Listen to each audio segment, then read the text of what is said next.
a.m., the coordination of Operation Highway Harvest revealed its staggering scale. 273 arrests nationwide, 53 priority trucks seized on the highways, 47 more seized at the depot, and a total of the Department of Justice issued certificates of innocence to the cleared drivers, reinstating their licenses and even assisting them in finding new employment with vetted carriers. But for the priority drivers, the ones who took the $10,000 bonuses and used the encrypted phones, there was no mercy. They faced mandatory minimum sentences of 20 years. The legal aftermath of this operation has been historic. Including the grand prize, which is the leader of this drug cartel, who's known as the Ghost in Mexico. Take a look. This is just some of the confiscated drugs worth millions of dollars. With the raid occurring in late 2024, the trials for the executive leadership concluded just last month, in December 2025. The defense attorneys for the CEO and CFO tried to argue plausible deniability. They claimed that rogue employees had infiltrated the company without executive knowledge. But prosecutor Jennifer Martinez destroyed that defense with a single piece of evidence, the shadow ledger. Seized from the CEO's laptop, this digital file tracked the company's real finances. It showed that while the legitimate trucking operations brought in $30 million, the Special Projects Division, the drug smuggling, covered the massive $25 million operating costs. The executives didn't just know about the drugs, they budgeted for them. The jury deliberated for less than 4 hours. The verdict, guilty on all counts. The sentencing, handed down just weeks ago, set a new precedent for corporate criminal liability. The judge looked at the men in suits and delivered what legal experts are calling the corporate death penalty. The CEO, CFO, and COO were sentenced to life in federal prison without the possibility of parole. You weaponized the American supply chain, the judge stated. You used the trust of the American consumer as a shield for a cartel. That betrayal demands the maximum penalty. Southwest Logistics as a corporate entity was dissolved. Asset forfeiture teams seized everything. The 250 trucks, the corporate headquarters, the bank accounts totaling $100 million. Even the office furniture was auctioned off. The proceeds are now funding victim compensation programs and further border security operations. The economic damage to the Sinaloa cartel is estimated at over $3 billion. They lost the drugs worth $2 billion, the assets worth $100 million, and the 15 years of time and effort it took to build a legitimate trucking front. This operation has sent a shockwave through the retail industry. Major retailers like Walmart, Costco, and Kroger, who had unknowingly used Southwest Logistics for years, have immediately implemented enhanced carrier vetting protocols. They are now using third-party auditors to inspect the finances and fleets of their logistics partners, ensuring that they are not accidentally funding a cartel front. Operation Highway Harvest proved that the war on drugs has evolved. It is no longer just about catching a guy with a backpack crossing the desert. It is about auditing the supply chain, scanning the infrastructure, and realizing that the truck in the lane next to you might be a weapon of mass destruction disguised as a grocery delivery. The DEA and FBI have sent a clear message to the cartels. You can wear a suit. You can incorporate in Delaware. You can join the Chamber of Commerce. But if you move poison through our country, we will not just arrest you. We will bankrupt you, dissolve your company, and bury your legacy. The highways are open again. The lettuce is being delivered, but the eyes of federal law enforcement are now watching the asphalt closer than ever before. If this story shocked you, and you believe we need tighter security on our nation's supply chain, hit that like button and share this video. We need to wake people up to the reality of industrial scale trafficking. Stay vigilant, and I'll see you in the next investigation. Mason, Quill,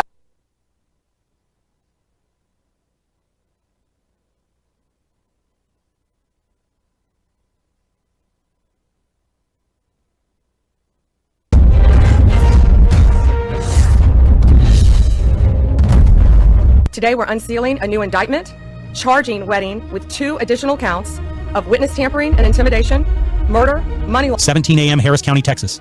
Federal agents surrounded a structure that did not appear on any hospital registry. No medical license, no accreditation, no oversight. Inside, refrigeration units hummed in darkness. What they found was not a clinic. It was a vault of human remains. 250 preserved human hearts. No documentation, no consent forms, no chain of custody. A Somali national would confess within hours. But the question that haunted investigators was darker. Where did the hearts come from? The facility sat on the eastern industrial edge of Houston, surrounded by shipping warehouses and trucking depots. For 3 years, neighbors reported refrigerated trucks arriving after midnight. No signage identified the building, no staff entered during daylight. Security cameras covered every approach. When local code enforcement attempted inspections, they were turned away with documentation claiming federal research exemptions.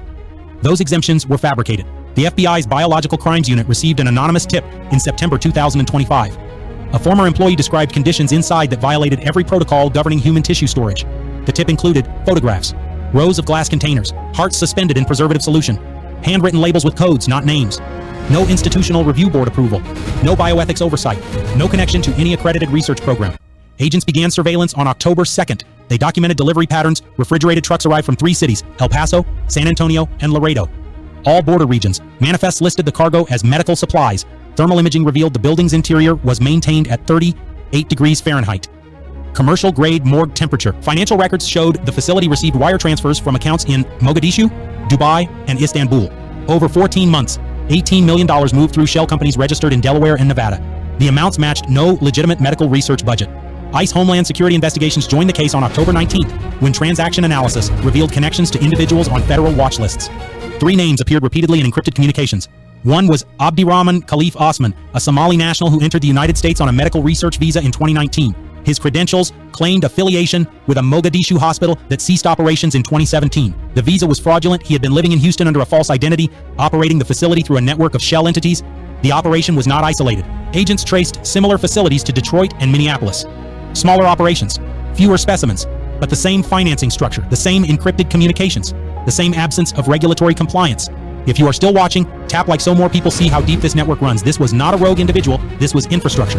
By November 8th, federal prosecutors had assembled evidence for simultaneous raids across 3 states. The scale required coordination between FBI field offices, ICE tactical units, and the Texas Department of Public Safety.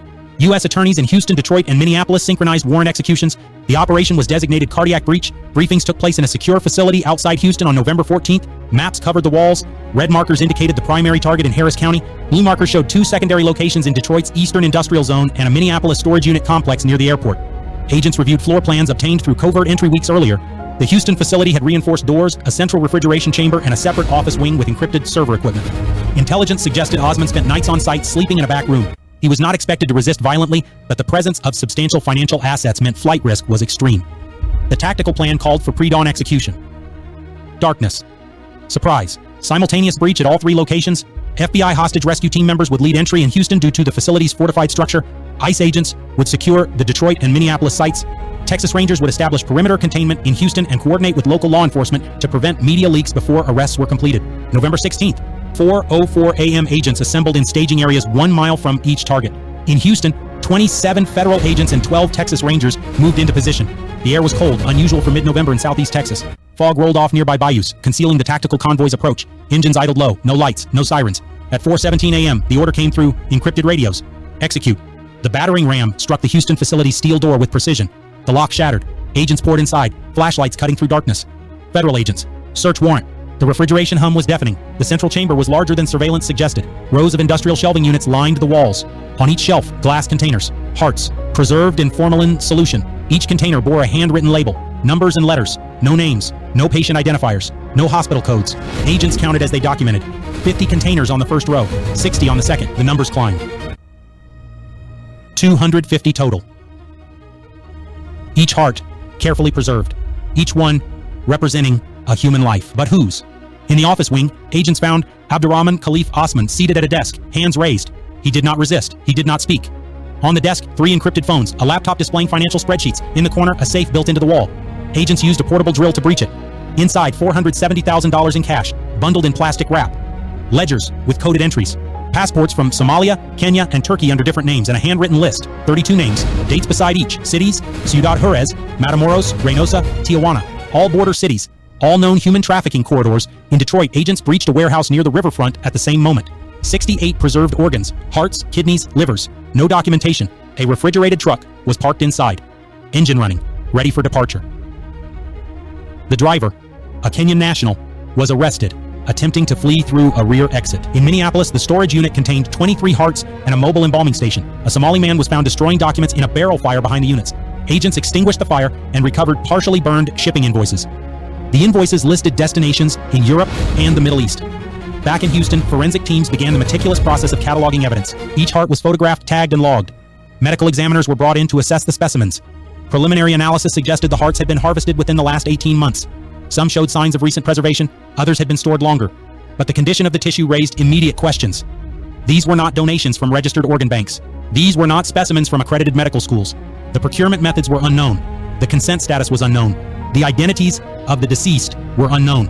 Investigators turned to the ledgers. The codes began to make sense. Each entry corresponded to a transaction, dates of acquisition, amounts paid, destination cities. One entry read 37 MAB, 14 MAR, CJ, 18K. Agents interpreted it as specimen 37, male blood type AB, acquired March 14th from Ciudad Juarez, payment $18,000. Another 82 FO, 22 Jun, 1 MT, /22K. Specimen 82, female, blood type O, acquired June 22nd from Matamoros, payment $22,000. The prices varied based on blood type and organ quality. Rare blood types commanded higher payments. The operation was a market, human hearts as commodities. The encrypted phones yielded critical intelligence once forensic analysts bypassed security protocols. Messages in Somali, Arabic, and English. Communications with buyers in Saudi Arabia, Qatar, and the United Arab Emirates. Wealthy clients seeking organs outside legal transplant systems. Messages discussed rare inventory, expedited shipping, and discretion guaranteed.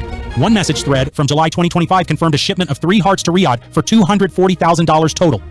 Another discussed a buyer in Istanbul willing to pay $90,000 for a heart with O-negative blood. The operation generated millions. But it required a supply chain. That chain led to the border. Federal investigators contacted Mexican authorities on November 17th. Intelligence sharing revealed disturbing patterns. Across northern Mexico, migrants had been disappearing from cartel-controlled territories. Not traditional kidnappings for ransom. These were individual. 6 words AM. Simultaneous. 50 states. 8,000 addresses. Well, 1 signal. Operation Syndicate Fall executed. Doors exploded. Coast to coast. Duh. Federal warrant. Everyone down. Same word. Same moment. Different cities. Different time zones. Coordinated perfectly. Los Angeles 3 years AM Pacific. Agents breached 17 locations. Arrested 340 Sinaloa operatives. Chicago 5 AM Central. SWAT cleared 23 addresses. Secured 420 suspects. New York 6 AM Eastern up. FBI joined DEA. 41 locations. 510 arrests. Houston. Phoenix. Atlanta. Seattle. Miami. Denver. Every major city. Every cartel cell. Every operative. All targeted. All simultaneously. All arrested. 4 hours later, 8,000 people in federal custody. Largest single-day arrest operation in American history. Entire Sinaloa cartel network in United States destroyed in one morning with one coordinated strike. We didn't just arrest cartel members, DEA administrator announced. We dismantled entire infrastructure. Every cell, every operative, every connection. Sinaloa cartel's American operations are finished. This took 18 months to prepare. Required infiltrating every level, documenting every member, mapping entire network, waiting for perfect moment, then executing flawlessly. This is Operation Syndicate Fall. When DEA spent 18 months inside America's largest cartel network, when 347 undercover agents posed as criminals, when every transaction was documented, every operative identified, every location mapped, and when one morning, 6 AM, 8,000 arrests happened simultaneously across 50 states. If you support DEA operations that destroy cartels completely, hit like right now.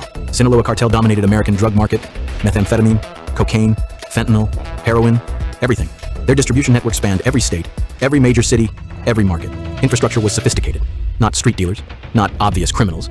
Professional organization, legitimate appearing businesses, normal seeming people, hidden in plain sight. They operated like corporation, DEA investigator explained.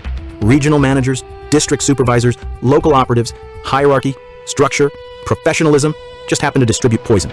Network included 8,000 people in the United States. Not all were criminals by choice. Some were forced, threatened, coerced, families held hostage. Work for us or relatives die. Many had no choice, but 8,000 people participated. Moving drugs, laundering money, coordinating shipments, enabling operations, all made network function. All were targets. Traditional enforcement couldn't stop this.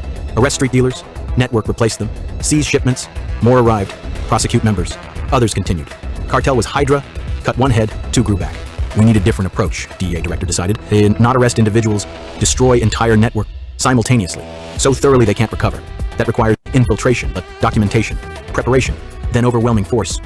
Plan was conceived July 2023, called Operation Syndicate Fall. Goal, infiltrate Sinaloa's American operations, identify every member, map entire structure, then arrest everyone simultaneously. Dismantle network completely. 18 months to execute. Largest undercover operation in DEA history. Most ambitious enforcement action ever attempted. And it required perfection.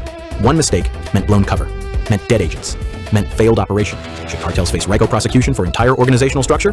Comment Y or N. Infiltration began August 2023. DEA recruited 347 undercover agents, Spanish speakers, skilled operators, deep cover specialists, each assigned identity, each given mission. Penetrate Sinaloa network. Document everything. Identify everyone. They entered through different routes. Some as customers, buying drugs, building relationships, gaining trust. Some as suppliers, offering services, providing value, becoming essential. Some as money launderers, handling finances, processing payments, becoming trusted. Each agent worked independently. Didn't know other agents? Couldn't risk exposure through connection. Complete compartmentalization. Only DEA handlers knew full operation. Agents operated blind, trusting system, risking everything. I posed as truck driver, one agent testified later. Transported shipments, interstate, for 18 months. Carried tons of drugs, delivered to distributors, all while documenting, recording, photographing, building evidence. Another. I worked as accountant, laundered money through legitimate businesses, real estate, car dealerships, everything. Processed $47 million over 18 months. Every transaction documented, every dollar traced. Another. I was enforcer, collected debts, intimidated rivals, threatened witnesses, did terrible things, all to maintain cover, all to stay deep, all to map network. Every agent sacrificed, morally, psychologically, physically, living as criminals, doing criminal things, all while secretly serving justice. Impossible contradiction, unbearable burden. But they persisted. 18 months, documenting 8,000 cartel members, recording operations, building complete map, creating perfect case. By December 2024, network was fully documented. Every member identified. Every location known. Every role understood. DEA had complete picture. Perfect intelligence. Ready for action. We know everything, DEA director told operation commanders. 8,000 names. 8,000 addresses. Complete organizational chart. Financial records. Communication logs. Everything. Now we arrest everyone. Simultaneously. Before anyone can warn others. Before anyone escapes. Planning was meticulous. 8,000 arrests required 8,000 teams. Federal agents. Local police. State troopers. Everyone. Coordinated across 50 states. 4 time zones. Countless jurisdictions. Each target gets dedicated team, operational coordinator explained. 5 agents minimum, more if dangerous. Everyone briefed. Everyone prepared. Everyone executing same moment. 6 a.m. Eastern, 3 a.m. Pacific, 5 a.m. Central, 4 a.m. Mountain, all simultaneous. Logistics were staggering. Position agents near 8,000 locations without alerting targets. Stage equipment. Prepare warrants. Coordinate communications. Everything synchronized. Everything secret. This is largest law enforcement operation in American history, FBI director noted. Involving every federal agency, every state, every major department. If this leaks, if cartel learns, if anyone warns them, operation fails. We lose everything. Security was absolute. Need to know only. Agents didn't know full scope. Only their target, only their role. Full picture remained classified until execution moment. January 14th, 2025, 5 a.m. Eastern. Final briefing. All teams. Operation Syndicate Fall executes in 1 hour. Confirm positions. Check equipment. Prepare for simultaneous breach. This is historic. This is critical. This is America dismantling cartel. Don't fail. How long does typical DEA multi-state operation take to coordinate? A. 1 week. B. 6 months. C. 18 months. Answer at end. 6:00 a.m. Eastern. Signal sent. All teams, execute, execute, execute.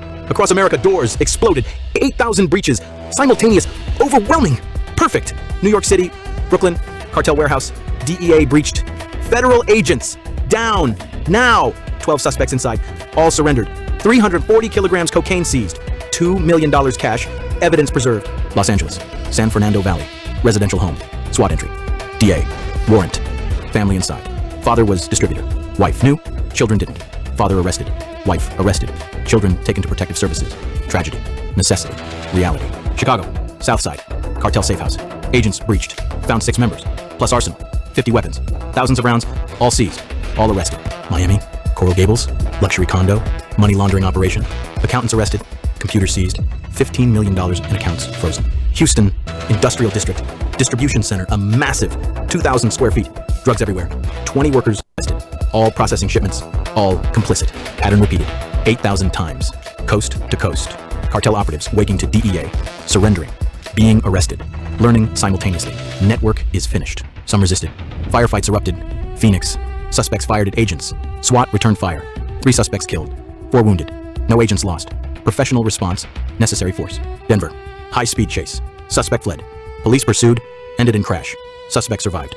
Arrested. Charged additionally with fleeing. But mostly, peaceful arrests. Suspects were shocked, confused, terrified, surrendered immediately. DEA was overwhelming. Resistance was futile. 4 hours later, 10:00 a.m. Eastern. Operation complete. Final tally, 8,000 arrested. 347 locations cleared. 12,000 kilograms drugs seized. $340 million cash confiscated. 4,700 weapons secured.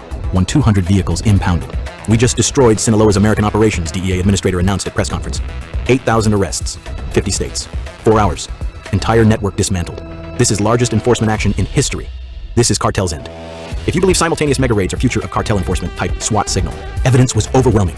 18 months of documentation, like every transaction recorded, meaning every communication intercepted, every meeting documented. Defense was impossible. Prosecutions were staggered. Federal courts nationwide, different jurisdiction, different judges, but same evidence, same case, same outcome. Leadership faced trial first. Cartel regional managers, American coordinators, or high-value targets. Evidence showed they directed operation, coordinated distributions, managed personnel, everything. Average sentence, 30 years, federal prison, no parole. Enhanced penalties for leadership roles, for directing organizations, for conspiracy. Mid-level operatives face trials next. Distributors, enforcers, accountants, all essential to operations, all guilty of conspiracy, all convicted. Average sentence, 20 years. Less than leadership, more than street level. Proportional to involvement. Street level operatives, those forced into participation, received consideration.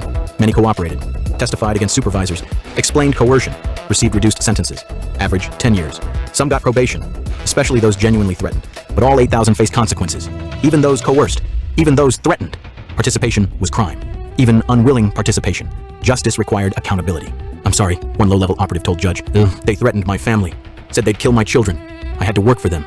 had no choice. You could have contacted police, judge replied. Could have sought protection. Could have refused. Many others did. You chose differently. That's crime. You're sentenced to 8 years. But I understand circumstances. Sentence could be worse. Families of 8,000 arrestees faced crisis. Breadwinners imprisoned. Income disappeared. Homes foreclosed. Children displaced. Collateral damage of enforcement. Unfortunate. Unavoidable.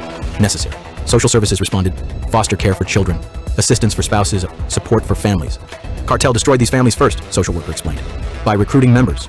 By threatening them. We're helping them recover. Start over. Build legitimate lives. The 347 undercover agents emerged from deep cover. 18 months living as criminals. Returning to normal. Psychological toll was severe. Many needed therapy. Counseling. Time to process. I did things I'll never forgive myself for, one agent said. Beat people. Threatened families. Moved poison. All to maintain cover. All to map network. Was it worth it? 8,000 arrests say yes. My conscience says maybe.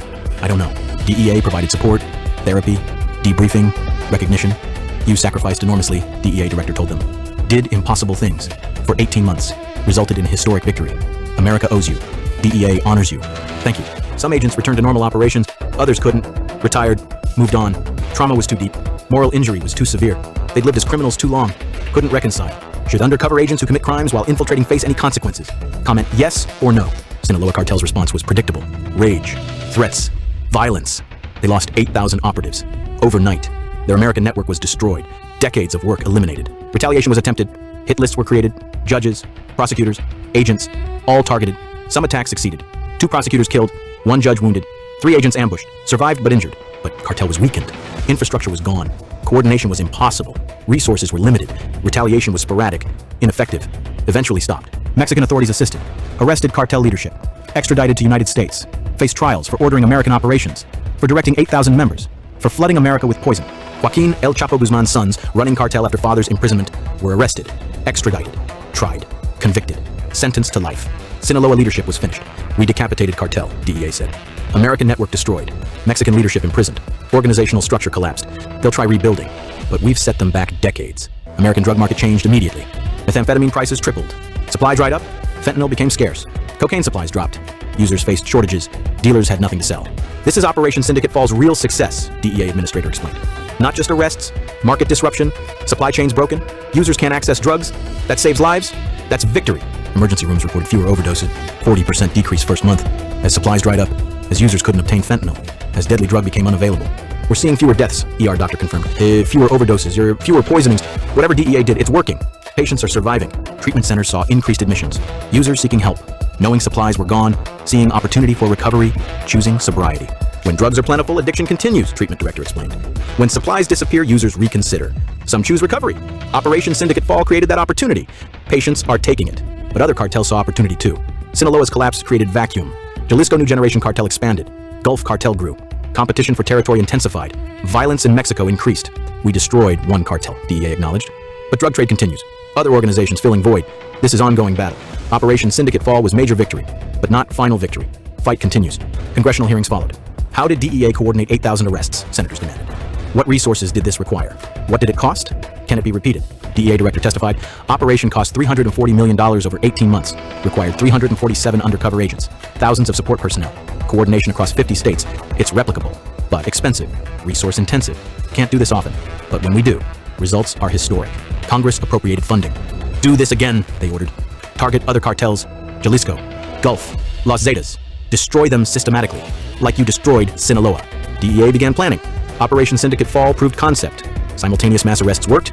18 months infiltration produced results. Model was established. Apply to other cartels.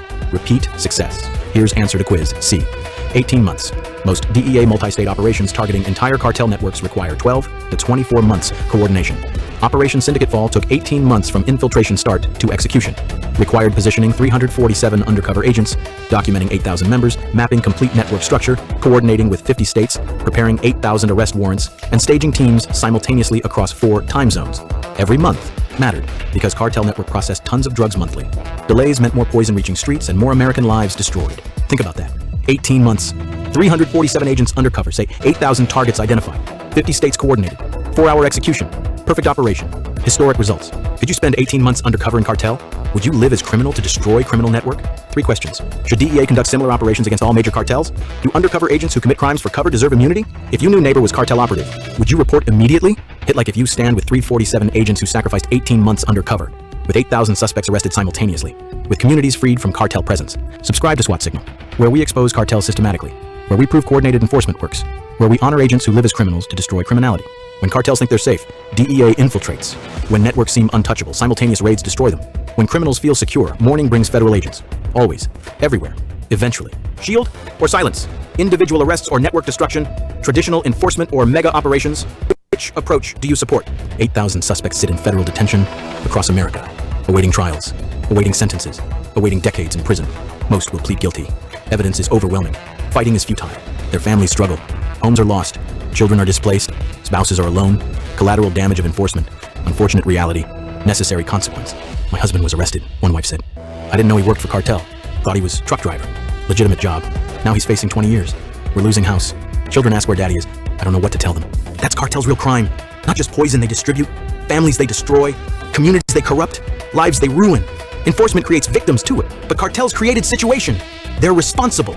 Ultimately, the signal went out at 6 knots a.m. across America, in 50 states, to 8,000 doors. Simultaneous, coordinated, overwhelming. DEA, federal warrant. You're under arrest. And cartel network that took decades to build collapsed in 4 hours. Leaders arrested, operatives in prison, infrastructure destroyed, operations eliminated. That's Operation Syndicate Fall. That's largest arrest operation in history.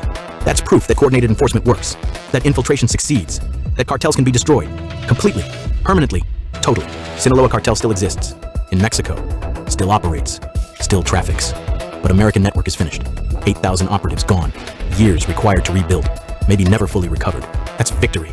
Incomplete, imperfect, but significant. Drug supplies dropped, overdoses decreased, lives saved, justice served, progress made. DEA continues. New operations, new targets, new cartels. Operation Syndicate Fall proved model, now applying to others. Jalisco is next. Gulf follows. Los Zetas after that. Systematic destruction, one network at a time. We're patient, DEA director promises. We're thorough. We infiltrate. We document. We wait. Then we strike. Simultaneously. Overwhelmingly. Completely. That's new approach. That's how we win. And they will! And cartels will fall! And networks will collapse. One operation at a time. One mega raid at a time. One morning at a time. Because DEA learned something. Individual arrests don't work. Network destruction does. Simultaneous mass arrests eliminate cartels. That's strategy now. That's future. That's promise. Welcome to new era of cartel enforcement, where 18 months infiltration becomes 4 hours arrests, where 8,000 operatives face simultaneous raids, where entire networks disappear overnight, where cartels learn America has patience, resources, and will to destroy you completely. Syndicate fell. Others will follow. That's certainty. That's plan. That's Operation Syndicate Fall's legacy. Not just what happened, what continues happening, what keeps happening, until cartels are gone. Forever.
FBI operation ended in dozens arrested, including police officers, sheriff's deputies, and 2 sheriffs. 3,200 violent gangs and drug dealers have been taken off the streets. Off the streets. Now, Director Patel and all of these agencies have also been working so hard on getting the leadership.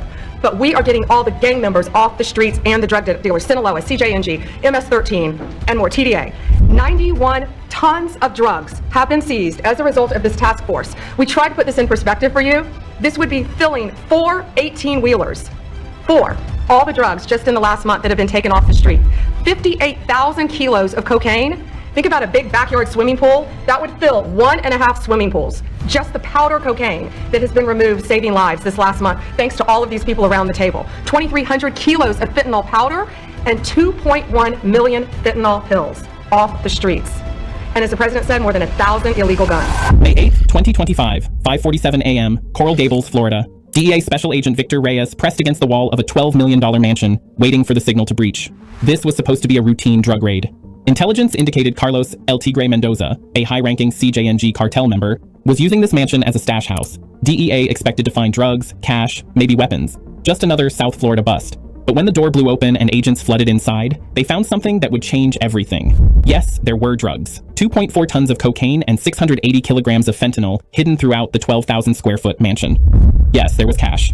$87 million vacuum sealed inside walls.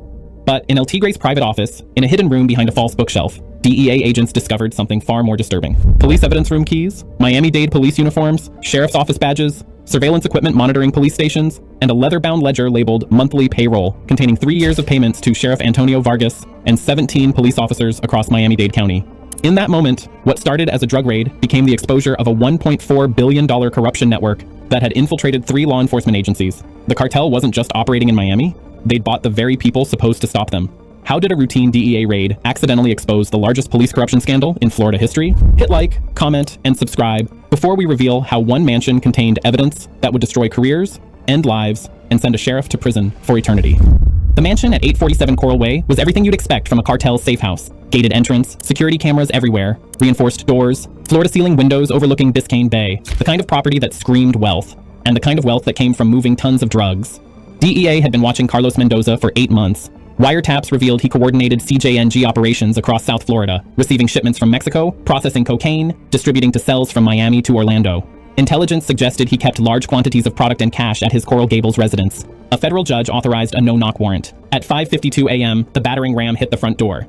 Agents poured through the entrance, weapons drawn, clearing rooms with practiced efficiency.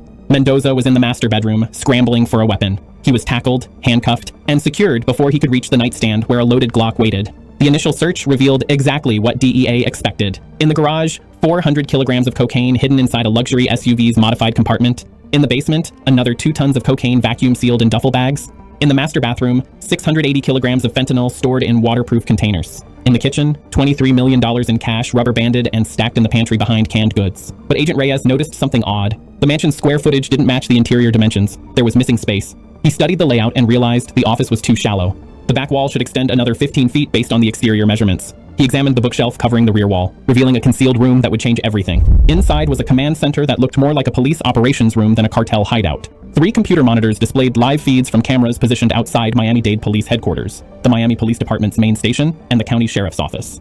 Radio equipment was tuned to all 3 agencies' frequencies, allowing real-time monitoring of police communications. A wall-mounted map showed police patrol patterns, marked with notes about which routes were safe and which had honest cops who couldn't be bribed. And on the desk, in plain sight, sat the leather ledger. Reyes opened it with gloved hands. The first page was labeled Nomina Mensual, monthly payroll.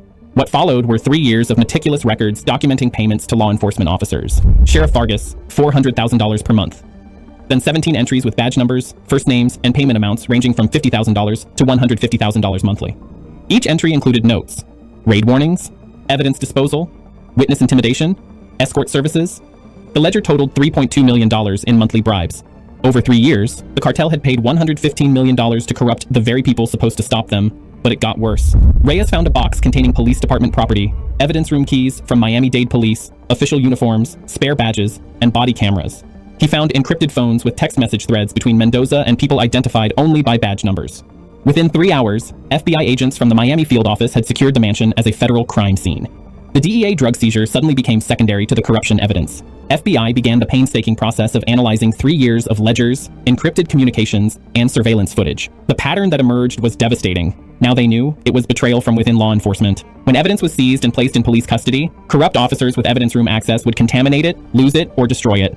Critical evidence in major trafficking cases had mysteriously disappeared, forcing prosecutors to drop charges against cartel members who should have been convicted. When witnesses agreed to testify against the cartel, corrupt officers would access witness protection records and provide addresses to CJNG enforcers.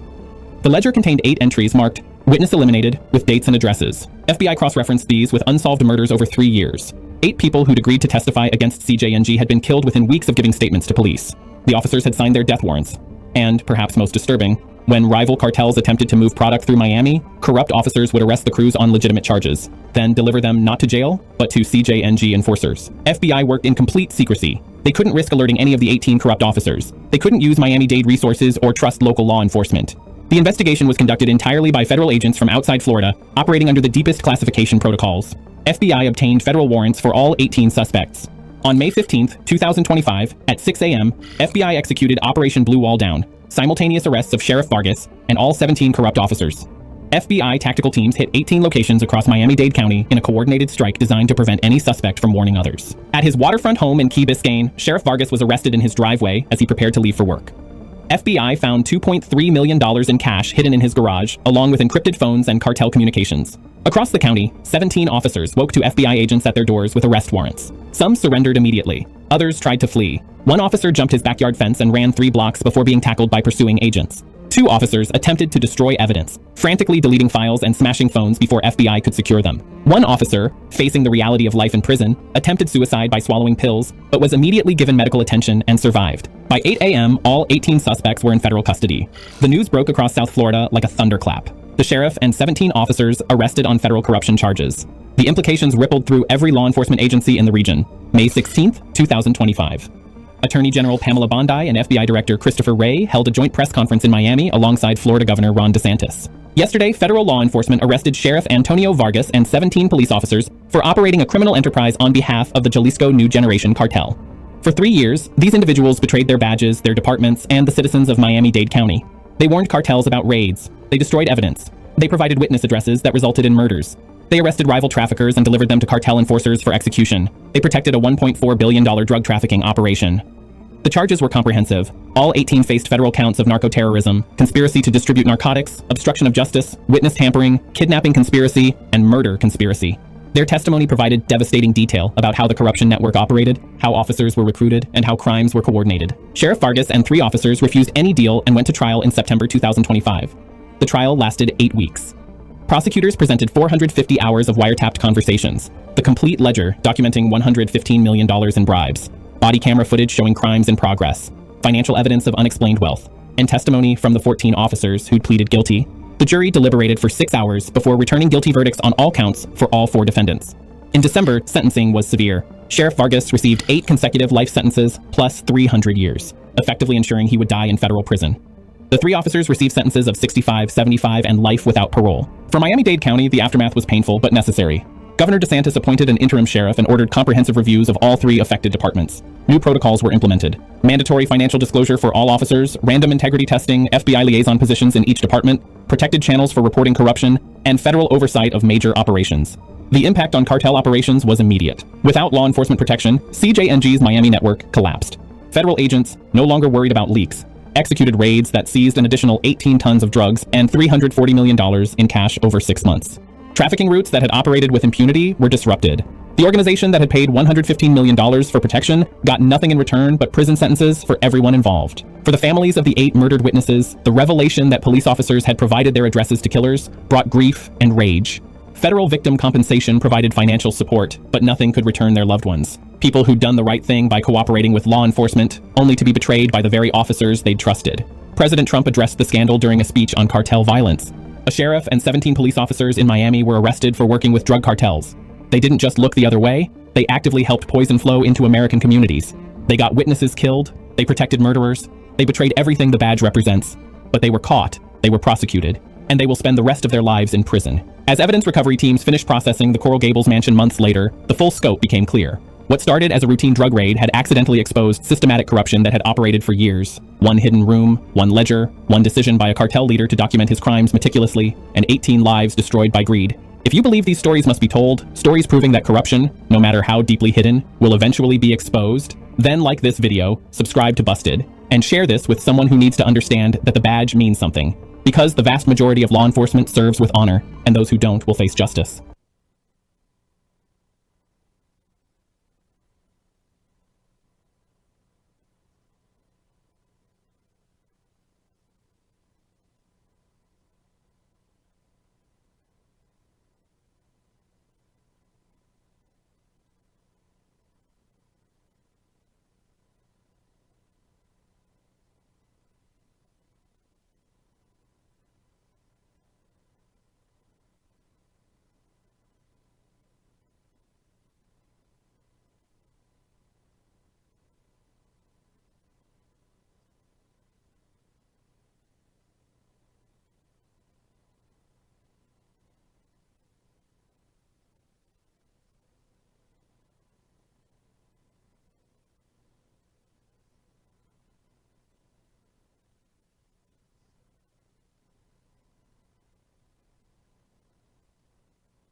The federal trial of Amy Bach, the woman accused of being the ringleader of the Feeding Our Future fraud scandal, continues in Minneapolis today. More witnesses taking the stand, including an FBI agent. Fox 9's Rob Olson has been following this trial for us, and he spoke about what he didn't see on surveillance footage. Rob? Yeah, this was very interesting and something that was not a part of the trial here last spring that I covered, the first Feeding Our Future trial, and that was FBI surveillance video that was used at 12 sites. Now, I asked why it wasn't involved last year. It was because the people in that trial were involved with other sites. They could only focus on certain ones, and so those weren't covered in the ones that were involved in the trial last year. But here, today, jurors saw side-by-side documents showing what was claimed and the video showing what the FBI saw.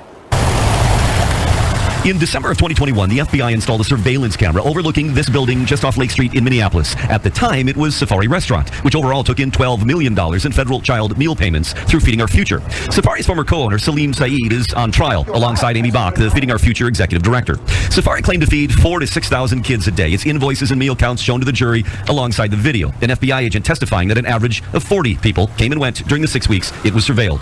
The FBI set up a total of 12 cameras at sites claiming to serve extraordinary numbers of meals. Another was at a deli in St. Paul, also registered by defendant Salim Saeed, which claimed 1,800 meals per day. The video, shown to the jury, showed an average of 23 people a day coming and going. The jury was shown dozens of invoices, meal counts, and emails seized from Feeding Our Future's headquarters in St. Anthony. Some showed links to websites that randomly generated names and ages to create rosters of children who were served meals. Many were signed or sent by Amy Bach, who's charged with wire fraud, along with bribery for the alleged kickbacks that she received. Her defense attorney tried to raise doubt when it cross-examined the FBI agent, that they didn't see the back entrance where it's possible meals left packed in trucks for delivery. He pushed back, insisting they'd still see congestion. To that volume, he said, I would say it would not make any sense.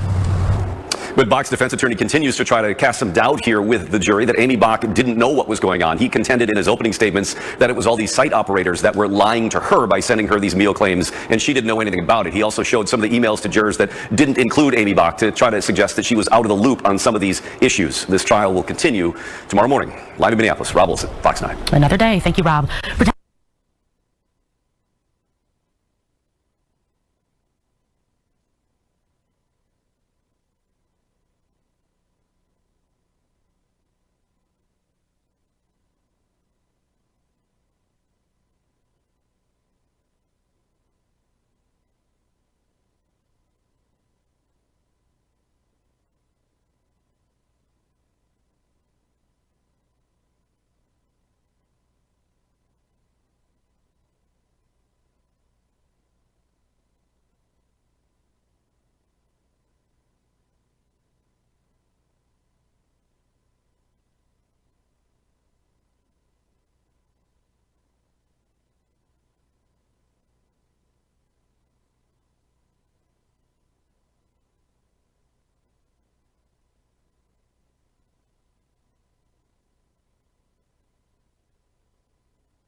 declaration of war. I think we're just going to, people that are bringing drugs into our country, okay, we're going to kill them. And tons of drugs have been seized as a result of this task force. We tried to put this in perspective for you.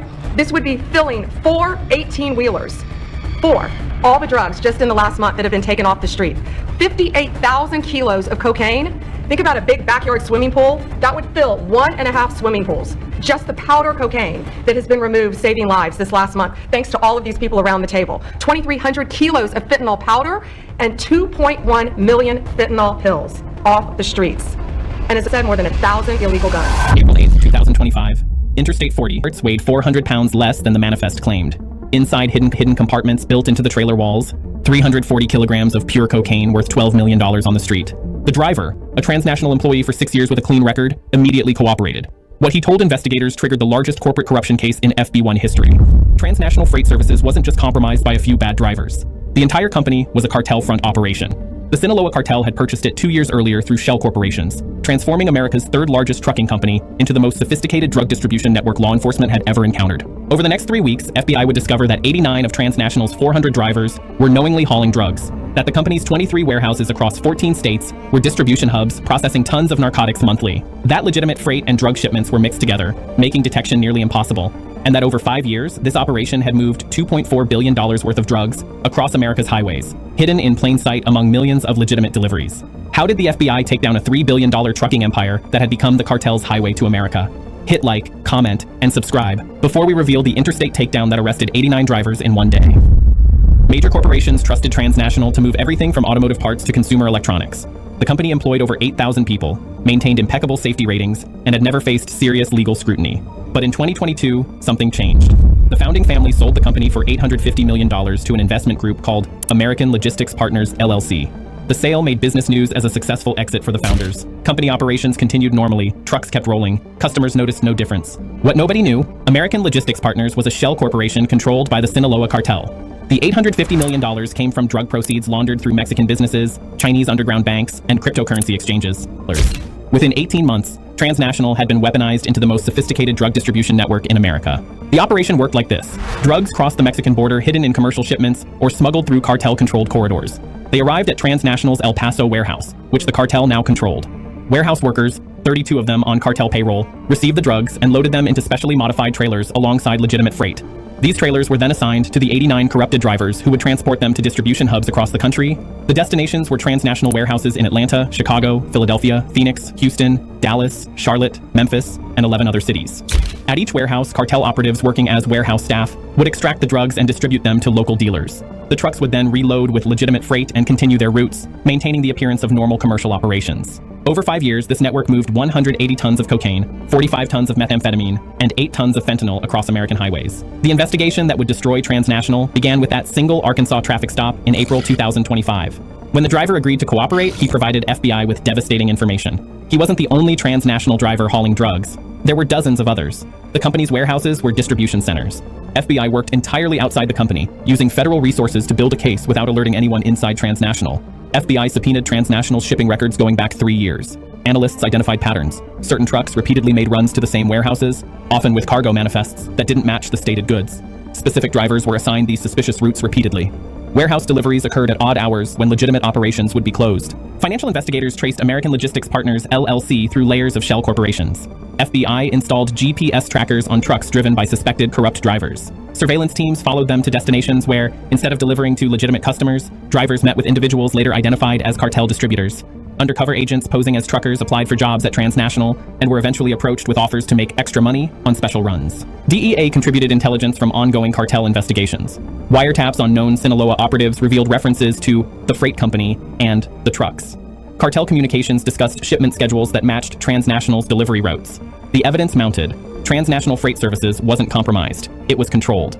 By June 2025, FBI had identified 89 drivers who were knowingly transporting drugs. They documented 23 warehouses functioning as distribution hubs. They traced the corporate ownership to cartel shell companies. And they had evidence showing $2.4 billion in drug proceeds flowing through this operation over 5 years. The challenge now, how do you arrest 89 drivers simultaneously across multiple states without warning others? How do you raid 23 warehouses at once? And how do you shut down a $3 billion trucking company without disrupting legitimate commerce and destroying the livelihoods of 7,000 plus innocent employees? July 15th, 2025, 5 a.m. Eastern Time. FBI tactical teams, DEA agents, and state police coordinated the largest simultaneous arrest operation in commercial transportation history. Operation Rolling Thunder would execute across 18 states simultaneously. FBI had spent 2 weeks tracking the locations of all 89 corrupt drivers. Some were at home, others were mid-route at truck stops. 17 were at transnational warehouses loading or unloading cargo. GPS trackers gave real-time positions on every target. At exactly 5:03 a.m., federal agents moved simultaneously. In Texas, FBI pulled over 3 transnational trucks on I-10 and arrested drivers with 600 kilograms of cocaine in hidden compartments. In Georgia, agents raided a truck stop and arrested 4 drivers who were coordinating their routes. In Illinois, tactical teams breached a transnational warehouse where agents found 12 employees processing 2 tons of methamphetamine concealed among automotive parts. At Transnational's corporate headquarters in Memphis, FBI executed a search warrant and seized all company records. Management was shocked. The legitimate executives running daily operations had no idea the company had been purchased by cartels. Only a handful of cartel operatives in key positions knew the truth. Across America, similar scenes played out. Drivers were arrested at rest stops, in driveways, at loading docks. Warehouse raids uncovered hidden drug processing rooms behind false walls. Mechanics who'd built hidden compartments were taken into custody. Dispatch coordinators who'd assigned drug runs were arrested at their desks. By 2 p.m., all 89 drivers were in federal custody. 23 warehouses were secured. 12 company executives and warehouse managers with direct knowledge of the operation were arrested. And FBI had seized company records documenting 5 years of criminal activity. The drug seizures were massive. 18 tons of cocaine found in trucks and warehouses, 4 tons of methamphetamine, 680 kilograms of fentanyl, and $67 million in cash. Investigators discovered the hidden compartment designs were sophisticated, built into trailer walls, fuel tanks, and cargo spaces, with hydraulic mechanisms that made detection nearly impossible during normal inspections. July 16th, 2025.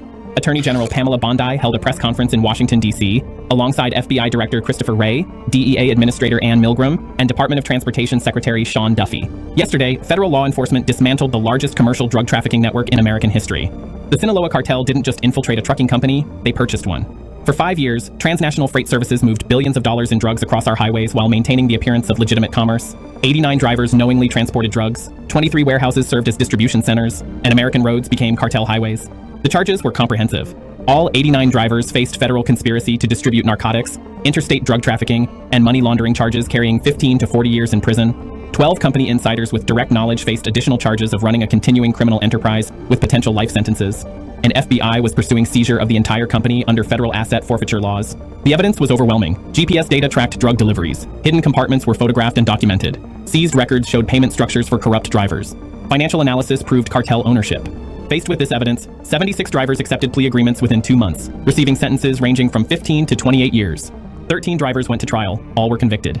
Transnational freight services filed for bankruptcy within days. The company's legitimate assets, trucks, warehouses, customer contracts, were sold to competitors. The $850 million the cartel paid was forfeited to the federal government. Over 7,000 innocent employees lost their jobs, though many were hired by competing companies that absorbed Transnational's customer base. The investigation revealed how deep the cartel's corporate infiltration had gone. They'd used legitimate business structures, American banking, and legal commerce to build a drug network that operated for 5 years without detection. The strategy was so effective that cartels in Mexico immediately began seeking other companies to purchase. Congress held hearings on corporate ownership transparency. New legislation required enhanced vetting of major corporate acquisitions, particularly in transportation industries. DOT implemented random deep inspections of commercial trucks using advanced scanning technology. And FBI created a corporate infiltration task force dedicated to identifying legitimate businesses purchased or controlled by criminal organizations. President Trump addressed Operation Rolling Thunder during a speech on combating drug trafficking. The cartels thought they could buy an American company and turn our highways into their drug routes. They were wrong. We shut it down. We arrested everyone involved. And we sent a message. American commerce is not for sale to criminals. As of November 2025, the impact is clear. Interstate drug trafficking via commercial trucks has dropped 41% as cartels lost their most reliable distribution method. Enhanced DOT inspections have seized 12 additional drug shipments in commercial vehicles. And the fear that legitimate businesses could be cartel fronts has prompted increased scrutiny of major corporate acquisitions. The Transnational Freight Services building in Memphis, once headquarters to a $3 billion operation, sits empty, a monument to ambition corrupted by greed. The thousands of trucks that once bore the company logo have been repainted and redistributed to legitimate carriers. And the 89 drivers who chose to betray their profession will spend decades in federal prison, their lives destroyed by decisions that seemed profitable but proved catastrophic. If you believe these stories of justice must be told, then like this video, subscribe to America Truth, and share this with someone who needs to understand that cartels will infiltrate any business, any industry, to move drugs. But federal law enforcement will find them, dismantle them, and bring everyone involved to justice. Because American highways aren't cartel corridors, they're protected by agents who never stop hunting.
The clinic looked legitimate. Modern building. Professional signage. Medicare International, affordable medical tourism. Located in Tijuana, Mexico, just 15 miles from the San Diego border. Easy access for Americans seeking cheaper healthcare. The website promised everything. Hip replacements, $8,000 instead of $40,000. Dental work, 70% savings. Cosmetic surgery, half US prices. Reviews were glowing. Testimonials from satisfied patients. Photos of state-of-the-art facilities. We bring American quality healthcare at Mexican prices, Dr. Carlos Mendoza told patients during consultations. Harvard Medical School graduate, 20 years experience, bilingual, professional, trustworthy. Between 2019 and 2024, Medicare International treated 14,000 American medical tourists. Most received legitimate care, hip replacements, dental crowns, facelifts, standard procedures, quality work at reduced prices. Those patients returned to America happy, healthy, saving thousands of dollars. But 500 other Americans never returned home. They entered Medicare International for routine procedures and were never seen again. Families filed missing person reports. Mexican police investigated, found nothing. People vanishing in foreign countries isn't uncommon. Assume they wandered off, met foul play unrelated to the clinic, got lost. Except they didn't vanish randomly. They were murdered. Systematically, intentionally, by Dr. Mendoza and his team. Not for money from surgeries, for something far more valuable, their organs. This is Operation Harvest. And when the DEA and FBI discovered that Mexican medical tourism wasn't just about cheap healthcare, it was about killing Americans, harvesting their organs, and selling them to desperate transplant patients for up to $2 million per organ. A black market organ pipeline operating in plain sight, disguised as legitimate medicine. If you support federal agents who fight international organ trafficking, hit like right now. Organ transplantation saves lives. Legitimate organ donation through legal channels is miracle medicine. Someone's death gives another person life. Regulated, ethical, beautiful when done right. But demand exceeds supply. Severely. In America, 100,000 people wait for organ transplants. Only 40,000 organs become available annually through legitimate donation. Wait times stretch years, many die waiting. Desperation creates markets, black markets, where organs aren't donated, they're purchased from living people. Sometimes willing sellers in poverty, sometimes unwilling victims, murdered for parts. Dr. Carlos Mendoza saw opportunity. Americans trusted Mexican medical tourism, came willingly, paid cash. If some disappeared, who would investigate thoroughly? Mexico had bigger crime problems, cartels, drug trafficking. Missing tourists were low priority. We need inventory, Mendoza told his surgical team during a meeting DEA would later obtain through informant recordings. Hearts, livers, kidneys, corneas, skin, everything valuable. Our buyers pay premium prices.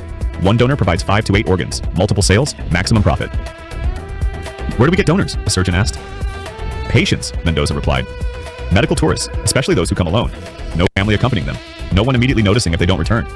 We schedule them for routine procedures, anesthetize them, harvest organs, dispose of bodies, simple.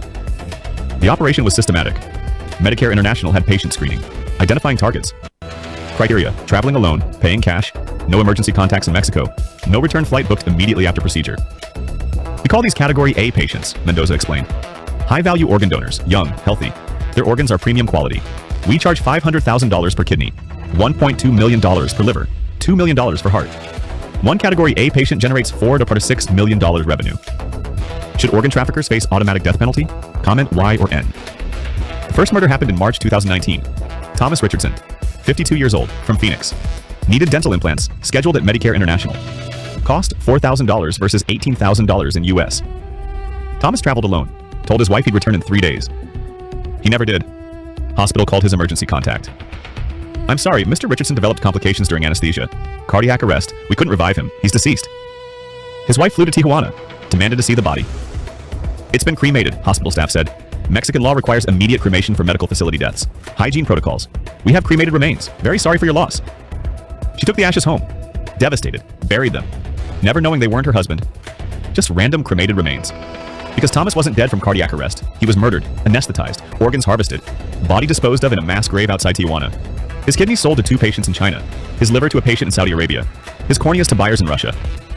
Between March 2019 and September 2024, Medicare International murdered 500 Americans, harvested approximately 3,200 organs, sold them internationally for combined revenue exceeding $1.8 billion. The murders were sophisticated. Mendoza's team included anesthesiologists, surgeons, transplant coordinators. They'd perfected the process. Identify target patient, schedule routine procedure, anesthetize. Instead of performing the routine surgery, harvest organs. Multiple surgical teams working simultaneously.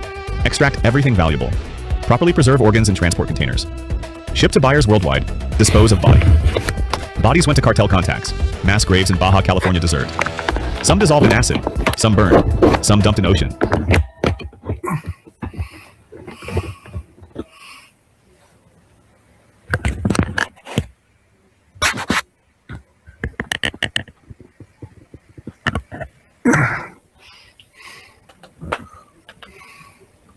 All ran. Locals say it was the ghost of a woman who... Figures with glowing eyes, twisted bodies, and impossible shapes have been spotted around the globe. They watch, they follow. And sometimes they vanish, yet proof of their existence remains. Watch closely. See was never meant to be found. Not many dare to wander the forest alone at night, but one man did, and what he caught on camera was horrifying. He saw a woman standing near the fire, and she looked completely possessed. But the real terror was behind her. A massive, horned figure hovered over her, clearly demonic.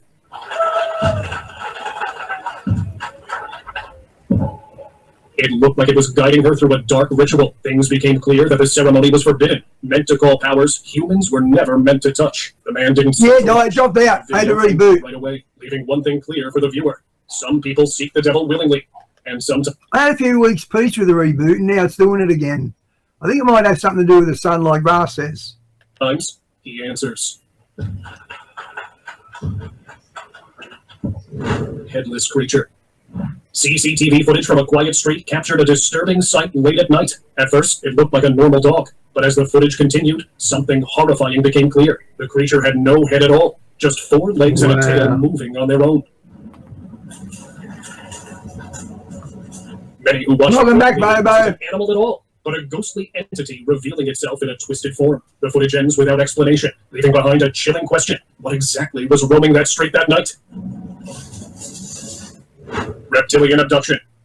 A group of friends went camping in a forest, expecting a normal night, but things went wrong when one of them disappeared. His friend went searching, and in the dim light, he saw something terrifying. A reptilian figure holding what he had been looking for. Its scary face and long limbs were unlike anything human or animal. It was clearly the sighting of a reptile. But before he could react, the creature noticed him and ran. Fortunately, his friend was safe. In a similar incident, a security camera in a Russian cemetery captured a horned figure sitting on a tombstone. When a man approached, it vanished. Both cases suggest that these beings move unseen, hunting across worlds, waiting in forests and graveyards alike for their prey. Winged intruder. During a midnight shift at a remote jungle rest house, a security guard checked the CCTV, expecting nothing unusual. Instead, the screen showed a figure standing just outside the entrance, something that didn't resemble home to the forest. It appeared close to 9 feet tall, with huge leathery wings, more like a prehistoric creature than a bird. Wow. The being stood still. It looks half bat. Look at its ears. For a brief moment, almost observing the area, before quietly slipping back into the darkness. When locals later saw the footage, many identified it as the Ahu, or forest crawler, a jungle cryptid from old stories. Some believe these creatures are ancient survivors hidden in treetops, while others think they appear briefly from another realm. Soon after, the rest house was shut down, and the mysterious visitor never returned. Forest confrontation. A leaked video revealed a terrifying scene, as if a doorway into a satanic world had opened deep inside the forest. A priest stood there holding a cross, facing a monstrous demon tied to a chair. Its goat-like head, huge horns, and strange body movements were frightening to watch. Around it, several entities with glowing red eyes stood quietly as the priest continued the ritual. Many believe this was a secret rite at the entrance to a cursed place where an ancient evil had lived for years. The clip feels like a warning, a rare moment where we saw a battle that was never meant for the public and never meant to be witnessed at all. Winged creature. There were always rumors that the village mountain area held a winged creature, also known as the Guardian. The theory suggested that he sat on the cliff at night until dawn, guarding his territory, not only from the villagers, but from animals as well. He made sure that no one entered the area, and anyone who did could not leave. The man didn't go near the creature, but he made sure it was captured clearly on camera, keeping it as proof for the skeptics. Mothman encounter. A couple decided to take a shortcut one night, but it quickly turned into a terrifying experience. In the middle of the road, they saw a bat-like creature. I will say this, there's going to be some bodgy ones in there, but there's some legit ones as well. And these were done before AI. I don't know if this one was, but they've been doing this stuff before AI. They've been doing this stuff that I've been following for about a year or two. And sure, some of them are bodgy and some of them are misread, but some of them are interesting. And that happens often enough to make it interesting. Large, dark, and frightening. Because these are the things that when men's hearts will fail them. These are the things they're talking about, I reckon. Yeah. Things like this. Yeah. As they zoomed in, camera showed what it was holding, and the sight was horrifying. Soon they realized it was the legendary Mothman, known for luring people into darkness. And tonight, it was doing the same. Ay, Dios mío de mi vida. ¿Cómo te pases de lanza, ve? Snow creatures. In the snowy wilderness, a hiker expected nothing more than scenic views, but he got something unusual. He spotted creatures Hey, Andrew, good to see you, mate. postures and even tails. At first, they looked like lizards, but they were walking on 2 legs. It was unlike anything he had ever seen. The creatures moved quickly, almost fleeing through the snow. Their movements both strange and unsettling. They could be an undiscovered species, perfectly adapted to the harsh, frozen environment. Feeling a mix of fear and curiosity, the hiker decided it was safer not to follow and turned back, leaving the mysterious beings to... And Diane, don't forget the Kandahar giant. So this sort of stuff is out there. their snowy world. Till this date, the location is still unknown. And that Kandahar giant, it had a spear tip that weighed 9 pounds or something. And I thought, how do they smelt iron in a cave when they're giants? How did they do that? Because they must have had some way of manufacturing these swords and knives. Satanic disappearance.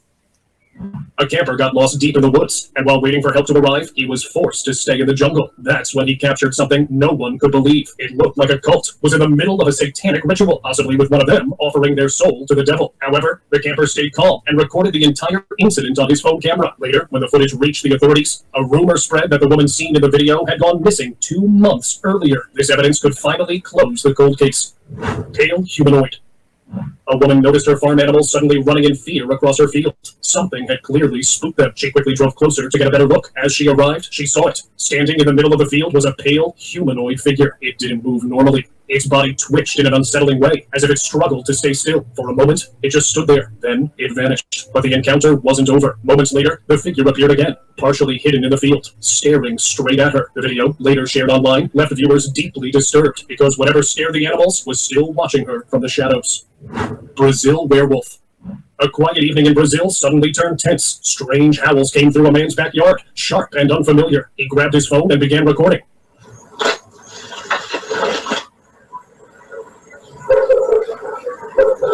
What's that? When he aimed the camera into the dark, slowly, a figure came into view. It had a long snout, wide ears, and a body that didn't look fully animal or human. The way it moved felt wrong, almost unnatural. For a moment, the man froze. Was it just a wild creature? Or something far older from local legends? Some whispered it looked like a werewolf. Others say it was something else entirely. Hey, Phil, good to see you, mate. Cautious visitor. Homeowners were left terrified after noticing a tiny creature moving around their house late at night. It was a small humanoid figure, walking cautiously. What made the sight even stranger was that the creature appeared scared too, as if it didn't know where to hide. It kept searching for corners and dark spots, moving nervously like it was trying to escape being seen. Some believe it was a ghost that had lost its ability to stay invisible. Others think it may have been an alien being that accidentally entered the house. Whatever it was, its presence left the family shaken and unable to explain what they witnessed. Horned omen. A group of explorers entered a cave in search of rare artifacts. Okay, it's voted no for that. Fair enough. I believe some of them I don't. But they can't all be fakes. Okay, where is it?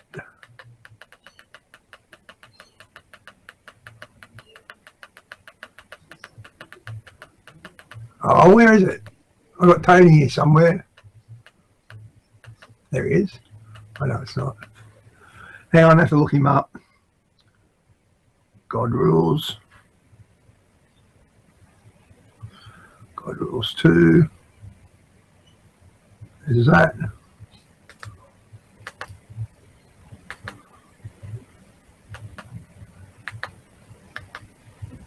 Oh yeah, it has definitely changed, my friend. Okay, it's 23 hours old, guys. This is Tony. Hope you're all doing well. Yeah, it's getting a little bit crazy out there. We got The View, what Joy Behar just said. You're not going to believe we'll get into that. We have so many other stories. We have a shocked police chief. Pretty amazing clip. I'll show you that. It shows you that everything is starting to change. And, of course, they're trying to predict something, which is kind of hilarious because they're making it happen. And we got so many other things. We have Matt Damon on Joe Rogan. And just yesterday, he had a clip as well that came out. You got to see. Let's just get into this. We'll start here. Let's start with Joy Behar from The View. I'm really worried about that Trump is looking for this kind of pandemonium to go on, like you just described, so that he can declare martial law or something, and also cancel the midterms. Well, under martial law, you won't have elections. Yeah, that's what she said. But because he's worried. He even said, if the Democrats take Congress next time, I will be impeached. Which means so, of course, they're trying to set this thing up like he's going to do this, right? Diane, what was the Tooth Fairy's greatest trick to convince people he doesn't exist? Amazing is they're the ones setting it up. They're the ones setting it up. I have a clip that is pretty surprising. Welcome back, Talia. I'll show you in a little bit. The police chief was shocked when he heard this. All right. Actually, yeah, let me just show you a little bit of this. Look at his face here. Look how much his face changes when the mayor of Minneapolis says this. Let me just play the clip so you can see for yourself. All right, check this out. And we're in a position right now where we have residents that are asking the very limited number of police officers that we have to fight ICE agents on the street. What? By their neighbors. You see his eyebrows go up? We cannot be at a place right now in America. Man, you can't sketch the coppers on the people. Wow. We have two governmental entities that are literally fighting one another. Why are we? Look, he just like closed his eyes like, oh my God, what are you saying, dude? Put in this position? We're put in this position because we have approximately 600 police officers in Minneapolis. Far fewer that are able to work at any given time. Of course, you can see his face right here as well. Really? I'm going to be fighting other government agents. I'm going to be fighting those in ICE, apparently. This is what the mayor, Frey, there says. And so you get the idea. You can see that they're... So you get mayors talking like that and join up the public. You get enough of them with a bit of intelligence, and you can bang on a civil war. They've got all the goods there now to do it. Really cost. England's about to hit civil war. France is having trouble. Iran's having civil war. The whole world's gone crazy. This to occur. She said, Joy Behar said there that, oh, he's going to try to bring out the Insurrection Act, right? But they're literally making it happen the way they're doing this. I like when Megyn Kelly exposes a view. She gives them heaps, and she's always right. They have people stealing guns from ICE agents now. Okay? Here's Matt Walsh talking about, we'll play the clip in a second here. We can swoop into a foreign country, take their president in the span of 90 minutes without a single casualty, yet we allow these fat, retarded losers to commit federal crimes every single night, right out in the open, in our own country. We could put a stop to all of this. Every one of these degenerates could be a cage in jail right now. Wow. Let me just show you this clip here. Nick Sotor put it out. Show them what they're doing here. Check this out.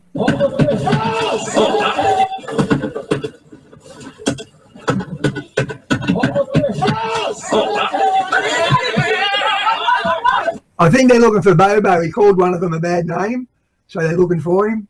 Oh my God. No, it looks like Bobo. Oh, you're gone, Bobo. They're going to get you, mate. Dude's got face tattoos and he's stealing a rifle. Okay, that's what we're talking about. Yeah, these guys are innocent. They're just standing up for Renee Good. Yeah, it looks like it's not really.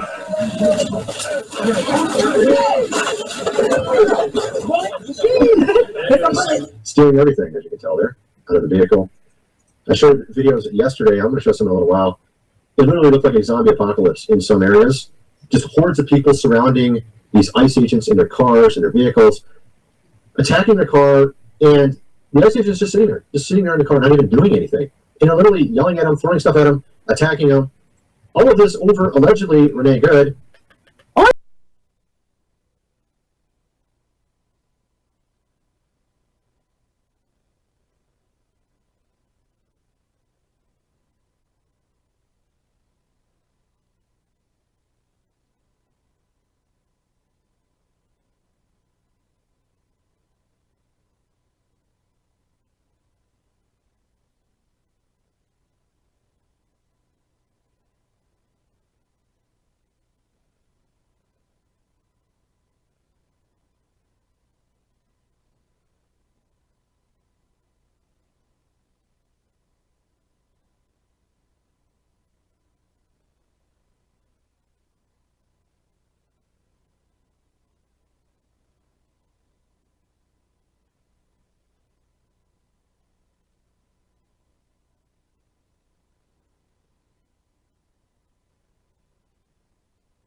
be afraid. Nobody will hurt you.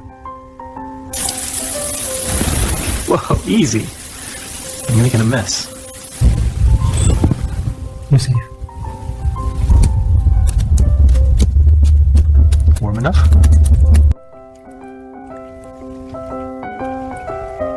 Hungry, aren't you? You're doing so well.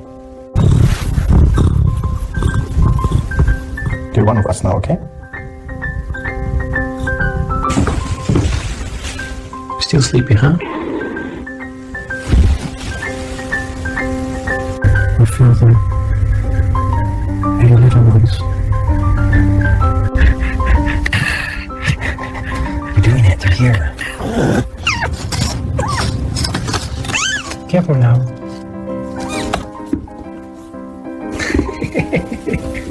That's my only pair.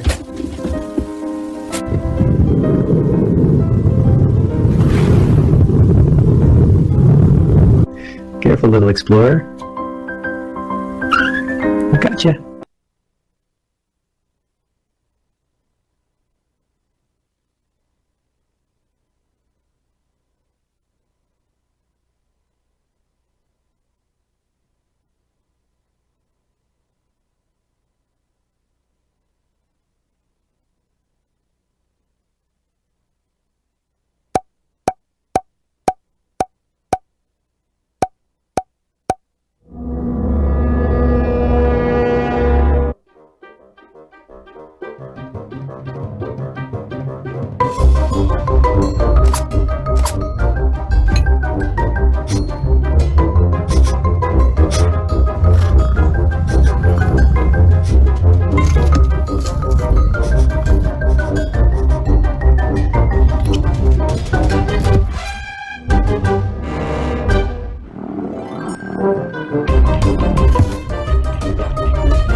The Paris World Exhibition in 1900. They talked to scientists, businessmen, and thinkers of the day to compile a list of innovations that could possibly be in use by the year 2000. The vast majority of the images that I'm about to show you were made in 1899. Some of their predictions are laughable, some are almost right, and some are surprisingly accurate, and some are ahead of our time now.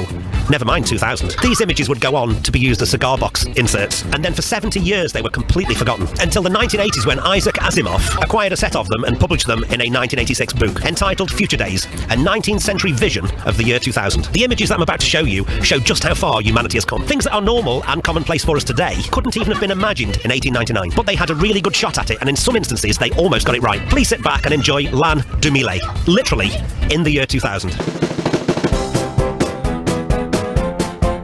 This is how they envisioned sea travel, underwater and powered by whales. Isambard Kingdom Brunel had already solved iron-hulled ships, powered by steam at this point. This is a poor start for their future predictions. Maybe the previous picture was a pleasure cruise underwater. It looks like everyone has hopped off the whale-powered sub for a game of underwater croquet. Battle cars, but they've correctly predicted the armoured battle tank. They're along the right lines here. We do have a lot of labour-saving gadgets these days, but having all of your beauty needs met at the flick of a switch is still some way off. Oh dear, it looks like the croquet game has been interrupted by a giant octopus. They seem to think that we'll be spending a lot of our time underwater at the turn of the millennium. At first glance, this looks crazy. The teacher is feeding the machine with books, and the knowledge is being fed into their brains electronically. On the same day as I'm writing this script, Elon Musk's Neuralink has just received FDA approval for human trials of his brain interface. Elon predicts that in years to come, we'll have AI and the internet in our brains via a neural lace. This is scarily accurate and still some way off, but it will come.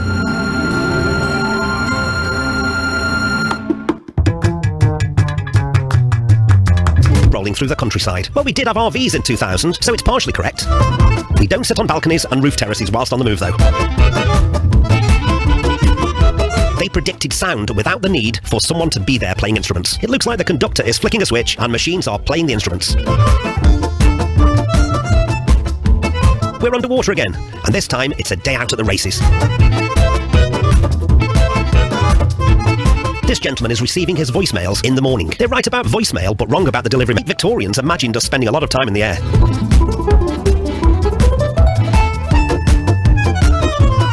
They envisioned law enforcement with high-speed chases on powered bikes. We don't have the inbuilt riot shield, so again, partial credit. They predicted that we'd all have means of personal flight. These thieves are using their ability to fly for nefarious purposes, robbing nests perched high on rocks. They thought that you could go into a clothes shop and have your clothes made on the spot, just for you.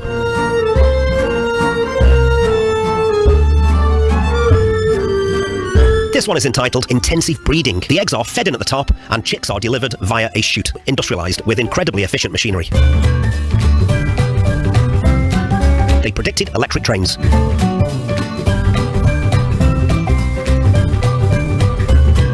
No more back-breaking work for this housemaid. No, with just a tug on this brass bar, all of the cleaning is taken care of with this device. Again, they were way off the mark for 2000, but in 2020 through a printer in his office. Again, they were wrong for the year 2000, but spot on for 2023. Speech-to-text technology developed by the likes of Google and Apple has made this scene. They thought this channel, Very Nearly Interesting, is a brand new channel. You didn't need to read the news. No, you could just sit back and have the news read to you. You didn't need to read the news. No, you could just sit back and have the news read to you. They got the delivery method wrong, but other than that, they were, of course, spot on. They predicted huge advancements in astronomy, with huge telescopes of ever-increasing size. I'm giving this an A+.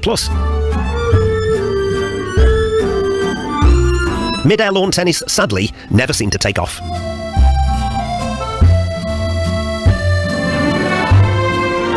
This is how air travel was envisioned. The boat, they reckoned, could be made lighter than air. It's incredible to think that just 4 years after this was painted, we had invented the first aeroplane. This one dates from 1910. It clearly depicts the Wright Flyer, invented in 1903. They predicted that you'd be able to rescue people at sea from air. We wouldn't do it in aeroplanes, but they were, of course, spot on. They thought getting the post to people in rural communities would be much better from the air.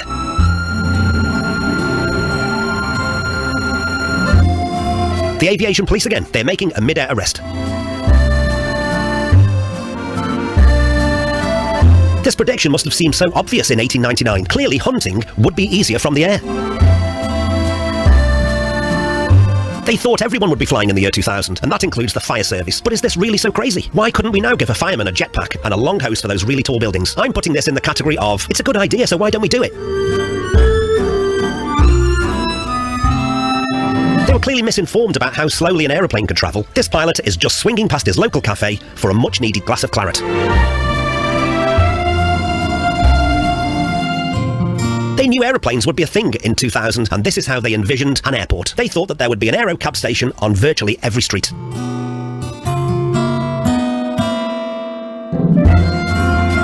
And finally, fighting on the land, sea and air. Sadly, they were absolutely correct.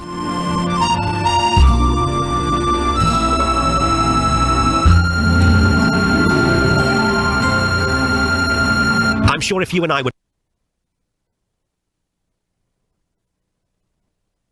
I would like you to go over there if you would now, please. You can even order swivel bucket seats. The feel of success with the magic touch of push-button drive. Remember the days when cars had quirky features that seemed cool but faded away? But what happened to those old car gadgets? From vinyl roofs that peeled under the sun to flip-up headlights that were more trouble than they were worth. Join us as we uncover 14 useless old car features that faded into history.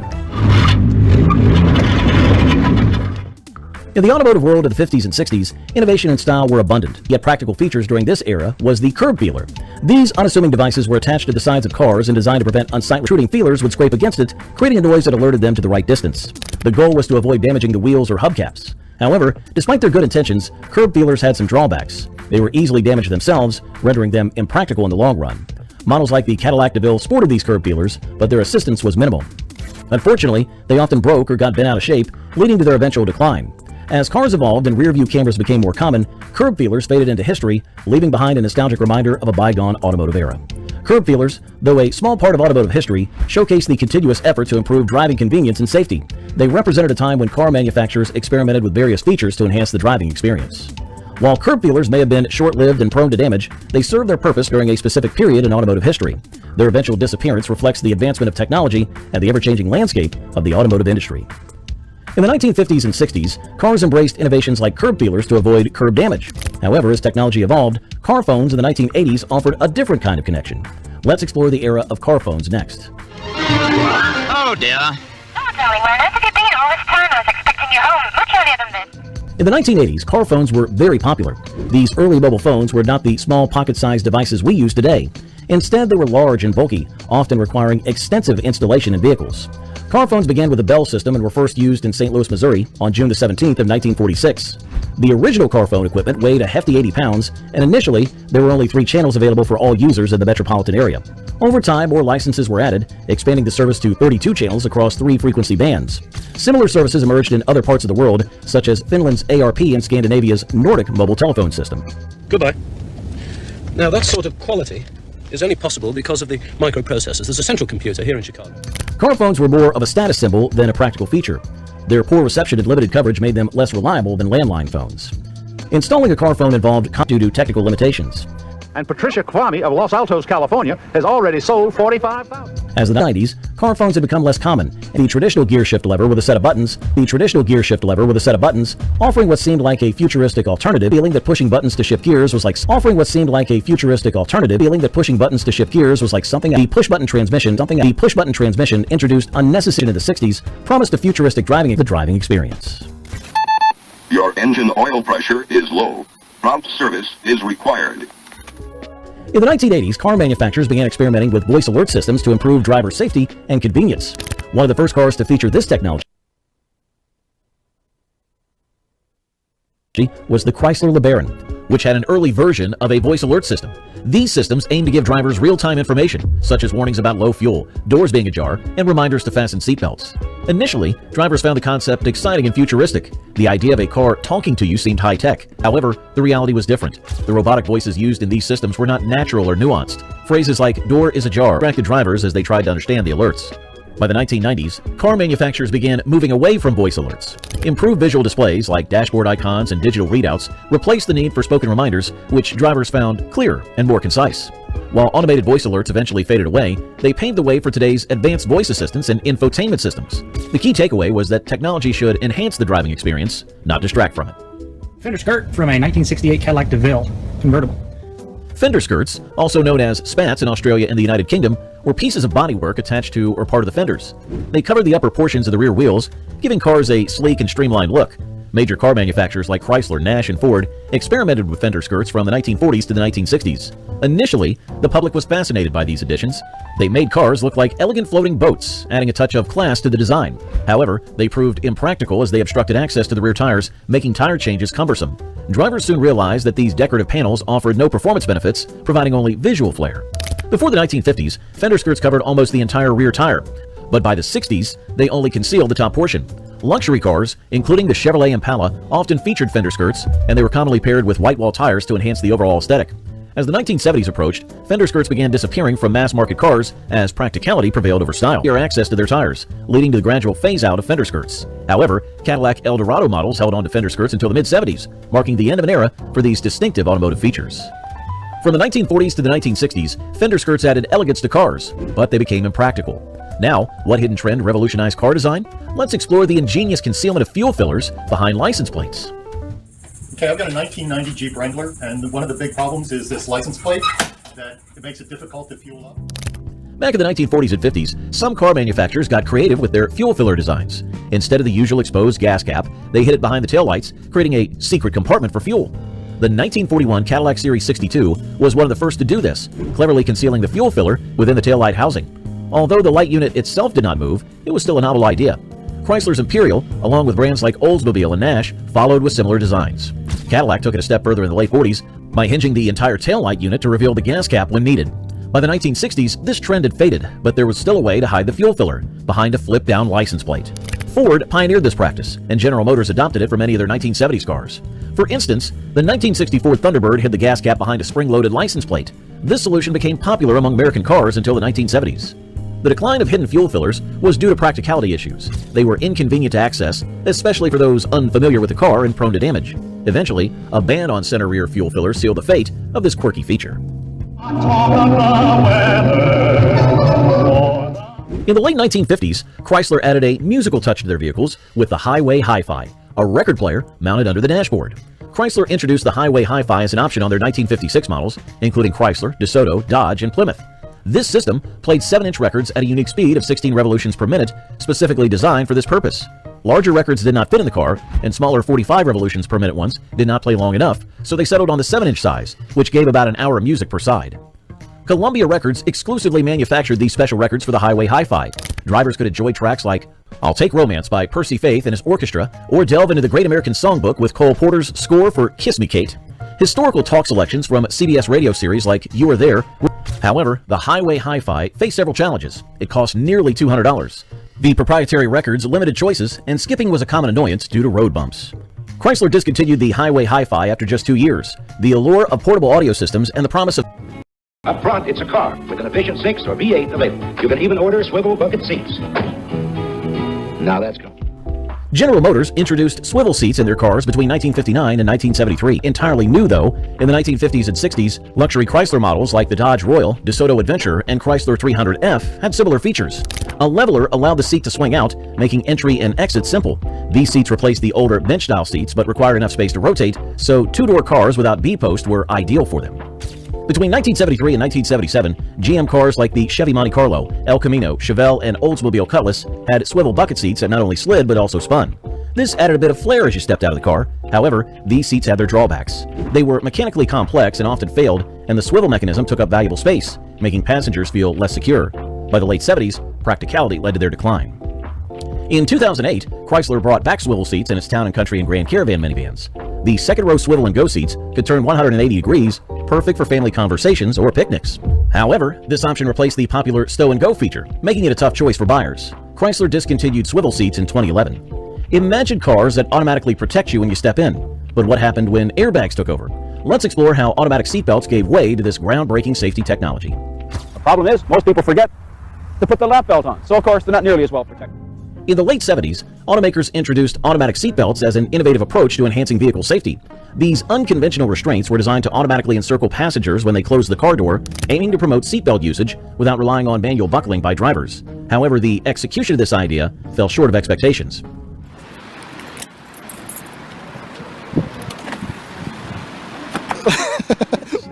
The concept gained momentum during the Carter administration, which proposed legislation requiring either automated seatbelts or airbags in all vehicles by the mid-1980s. At that time, seatbelt usage was surprisingly low, with less than 20% of people bothering to wear them.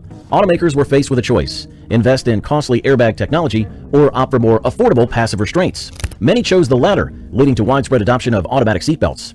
By the early 1990s, these peculiar devices had become commonplace. One common design featured a belt mechanism that diagonally traversed the driver's chest, extending from the A pillar alongside the windshield to the B pillar between the front and rear doors. However, this two-point system left the lap belt unsecured, proving riskier than no restraint at all in certain scenarios. Another variant required passengers to maneuver between the belt and the seat, which was clipped directly to the door.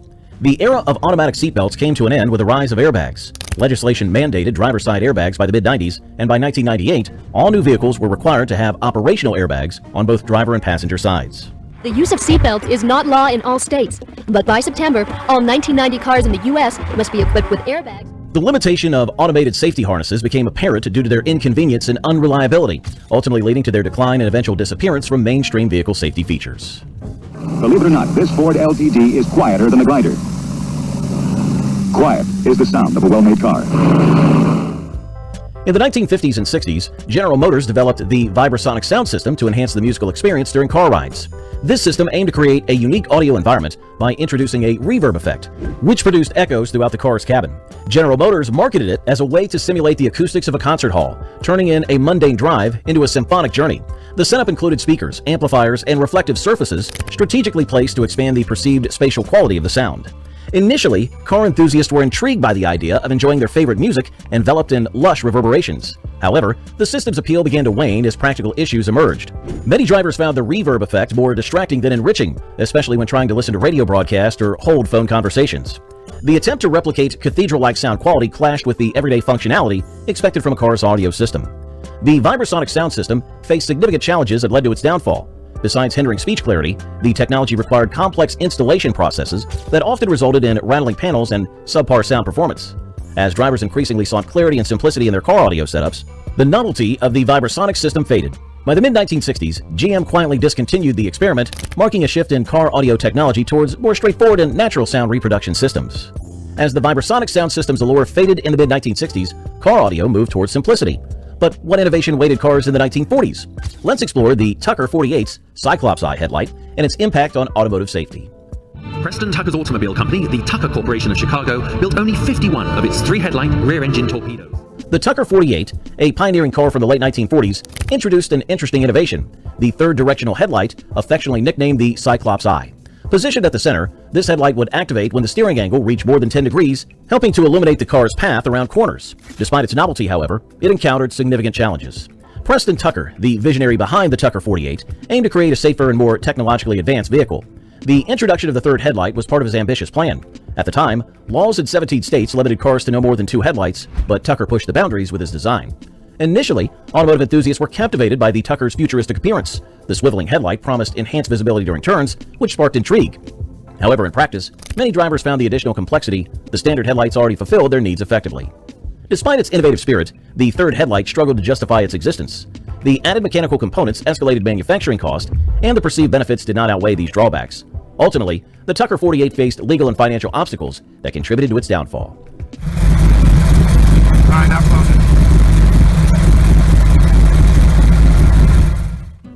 During the 1960s to the 1980s, hideaway headlights, also known as pop-up headlights, added a touch of mystery to car designs. These innovative lights became popular thanks to iconic muscle cars like the Pontiac GTO. The trend actually began much earlier, with the 1936 Cord 810 showcasing retractable headlights at the New York Auto Show.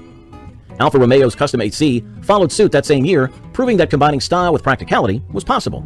However, it wasn't until 1962 that power-operated hidden headlights debuted in a production vehicle, the Lotus Elon. Imagine cruising down the road and witnessing your car undergo a transformation. The headlights, previously concealed, suddenly rise like secret agents on a mission. Muscle cars like the Pontiac GTO embraced this dramatic flair, though the novelty came with its challenges.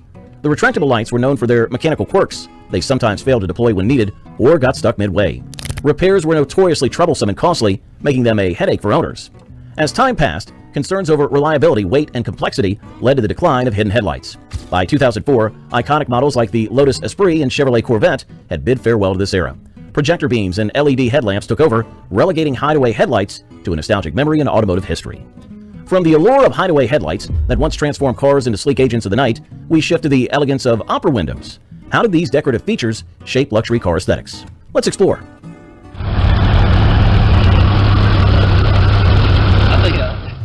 Opera windows, popular from the 1970s through the 1980s, were small oval-shaped windows typically found on luxury cars. These windows were designed to add a touch of elegance and sophistication to the vehicles. However, in terms of practicality, they fell well short. The trend emerged purely as an aesthetic choice rather than for any functional purpose. Car manufacturers catering to upscale markets, such as Lincoln, Cadillac, and Chrysler, embraced these decorative features. Positioned near the rear pillar of sedans or coupes, opera windows resembled private boxes at the opera, hence their name, evoking a sense of exclusivity. Despite their stylish appearance, opera windows did not offer any practical benefits. They didn't improve visibility or aid in ventilation. Instead, they disrupted the smooth, streamlined look of the car's design. Moreover, they were notorious for issues such as leaks and rattles, which detracted from their appeal. As the 1980s approached, consumer preferences shifted towards more practical features of vehicles. Car buyers began prioritizing functionality over decorative flair. Consequently, manufacturers phased out opera windows in favor of larger, uninterrupted glass areas that provided better visibility and a more modern aesthetic. There was no standardization for other controls. Car makers put the light switches where they wanted. My Model A has them in the center of the steering wheel. Back in 1927, automotive designers made a notable change to car interiors by relocating the dimmer switch from its original dashboard position to the floor. This innovation allowed drivers to control their headlights' high and low beams using a foot pedal, freeing up their hands to stay on the steering wheel. Instead of a convenient lever or the steering column, drivers had to reach down to a pedal near their feet. It was kind of like playing a game of Twister while driving, a bit unconventional and challenging. Several car manufacturers, including Ford, Chevrolet, and Chrysler, adopted this unique design feature. However, drivers had mixed feelings about it. While some adapted to the foot-operated switch, others found it awkward and inefficient. Moving your foot off the gas pedal just to adjust headlights wasn't always practical. By the 1970s, automotive engineers recognized the limitations of the floor-mounted dimmer switch. They introduced a more user-friendly solution, moving the switch back to the steering column. This change simplified the process of adjusting headlights to a simple flick of a lever, enhancing both convenience and safety during driving. Ultimately, the foot pedal dimmer switch faded into history as automotive technology progressed. The shift to the steering column mounted switch offered drivers a more smoother experience without the need for foot gymnastics. Practicality and safety prevailed over nostalgia, marking the end of an era in automotive design evolution.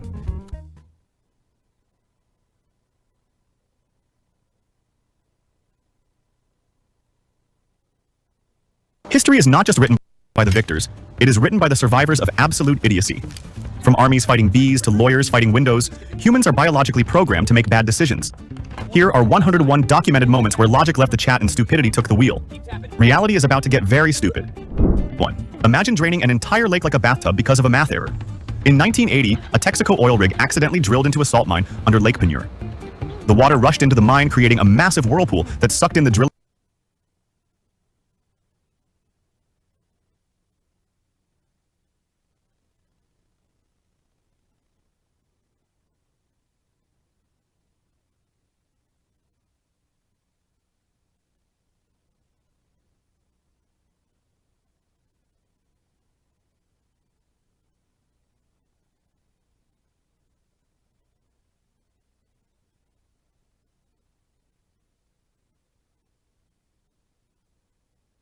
rig 11 barges and 65 acres of land.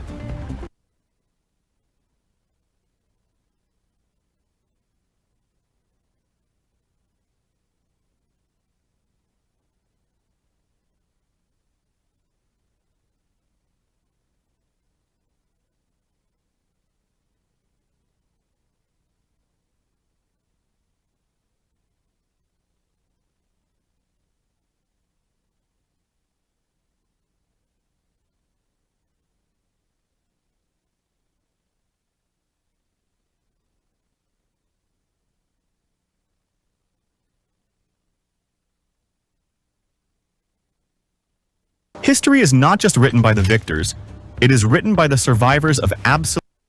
Body preserved it with wax and coat hangers, and lived with the corpse for 7 years. He even built a spaceship in his yard, hoping to fly her rotting body to the stratosphere to revive her. Love makes people do crazy things, but this is a felony. 3. In 1992, Pepsi launched a lottery in the Philippines, announcing that whoever found the number 349 under their bottle cap would win 1 million pesos. A computer glitch printed that number on 800,000 caps instead of just 2. Thousands of people rioted firebomb delivery trucks and sued the company for the money they did not have. 4. There was a legendary amusement park in New Jersey called Action Park that was essentially a death trap with no rules. Their famous cannonball loop slide had to be shut down because the physics were wrong and test dummies came out missing their heads. When they sent people down, it mostly just knocked out their teeth and lacerated their backs. 5. During the Napoleonic Wars, the citizens of Hartlepool, England found a shipwrecked monkey on the beach, dressed in a tiny military uniform. Having never seen a Frenchman before, the locals decided this hairy creature must be a French spy. They held a full trial, convicted the monkey of espionage, and publicly hanged it on the beach. 6. You think drunk driving is bad, but Thomas Fitzpatrick took it to the next level. He made a bar bet that he could get from New Jersey to New York in 15 minutes, so he stole a plane and landed it on the street right in front of the bar. 2 years later, he did it again because another patron did not believe the story. 7. The U.S. Air Force seriously proposed a top-secret plan in 1958 called Project A-1019. The genius idea was to detonate a nuclear bomb on the surface of the moon. The goal was simply to make a giant flash visible from Earth to flex on the Soviet Union. Luckily, they canceled it because they realized radioactive moon dust falling on Earth was bad PR. 8. Boston Corbett is the soldier who killed John Wilkes Booth, but he was also completely insane. Years before the Civil War, he was propositioned by 2 prostitutes and decided the only way to avoid temptation was to use a pair of scissors to castrate himself. He then went to a prayer meeting and ate dinner before finally going to a doctor. 9. In court, a defendant named Dennis Newton fired his lawyer because he wanted to cross-examine the witness himself. The witness pointed at Newton and identified him as the robber. Newton immediately shouted, "I should have blown your head off at the bank." He paused, realized what he said, and the judge just stared at him before sentencing him to 30 years. 10. Victorian doctors invented a device called the anti-eating mask to help people lose weight. It was a wire cage that locked around your head, preventing you from chewing, but allowing you to breathe. It looked like a medieval torture device, but people actually paid money to wear it because having a locked cage on your face is easier than just eating a salad. 11. Speed was everything in surgery before anesthesia, but Robert Liston took it too far. He moved his knife so fast during an amputation that he accidentally sliced off his assistant's fingers along with the patient's leg. Both died of infection, and a spectator died of shock, making it the only surgery with a 300% mortality rate. 12. Imagine being so rich and stupid you accidentally invent a cult. Lord Timothy Dexter shipped coal to Newcastle, a massive coal mining city, just because rivals told him to as a joke. He arrived during a miners' strike and sold the coal for a fortune. The man failed upwards harder than anyone in history. 13. A Brazilian priest wanted to break a flight record, so he tied 1,000 helium balloons to a lawn chair and took off. He forgot to learn how to use a GPS or check the wind direction. He drifted out into the open ocean, and despite having a satellite phone, he did not know how to use it to call for help. 14. During Prohibition, the US government was annoyed that people were still drinking industrial alcohol, so they ordered companies to add lethal poisons to it. They thought people would stop drinking, but Americans just drank the poison anyway. Up to 10,000 people died because the government decided to murder citizens to teach them a lesson about sobriety. 15. There was a guy named Eben Byers who drank a health tonic called Radithor, which was made of pure radium water. He drank 1,400 bottles because he thought it gave him energy. He stopped only when his jaw literally fell off and his bones began to disintegrate inside his body. 16. Mary Toft convinced top doctors in 1726 that she was giving birth to rabbits. She would shove animal parts up herself and then deliver them in front of medical experts who somehow believed this was biologically possible. The king's own surgeon fell for it until someone found her buying rabbits at the local market. 17. The 1904 Olympic Marathon in St. Louis was a fever dream of incompetence. The winner hitched a ride in a car for 11 miles, and the guy who came in fourth had eaten rat poison as a performance enhancer. Another runner was chased a mile off course by wild dogs, making it less a race and more a survival horror game. 18. A Six Flags park used to have a haunted house where a hanging corpse was just a prop. Then a crew member from the $6 Million Man show moved the prop and its arm snapped off, revealing human bone. It was the actual mummified body of outlaw Elmer McCurdy that had been used as a carnival decoration for 60 years. 19. The town of Hallstatt in Austria had to hire bouncers for their church because tourists would not stop taking selfies during funerals. It turns out that having over 1 million Instagram influencers visit a tiny village of 700 people creates a literal zombie apocalypse of rude behavior. 20. Thomas Migsley Jr. might be the deadliest inventor ever. He gave us leaded gasoline and CFCs, effectively poisoning 3 generations and destroying the ozone layer. Ironically, he was killed by his own invention, a pulley system for his bed that strangled him. Karma finally caught up with the man who gassed the planet. 21. In 1998, a Georgian man found 2 portable heat sources in the woods and used them as heaters for a campfire. They were actually abandoned Soviet radiothermal generators powered by strontium-90. He and his friends got massive radiation burns because they tried to warm their hands on nuclear waste. 22. In 1913, the U.S. Postal Service started offering parcel post, and Americans immediately tested the limits. A couple in Ohio literally mailed their 8-month-old son to his grandmother because it was cheaper than a train ticket. It cost 15 cents in stamps and was technically legal until the postmaster had to ban mailing babies. 23. You think your commute is bad, but traffic in Beijing once got stuck for 12 days. The jam was 60 miles long and drivers moved about 2 miles per day. Vendors started selling instant noodles to stranded drivers at triple the price, creating a microeconomy fueled entirely by road rage and boredom. 24.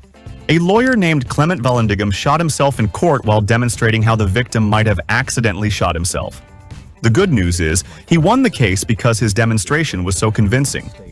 The bad news is he died from the gunshot wound moments later. Talk about commitment to the client.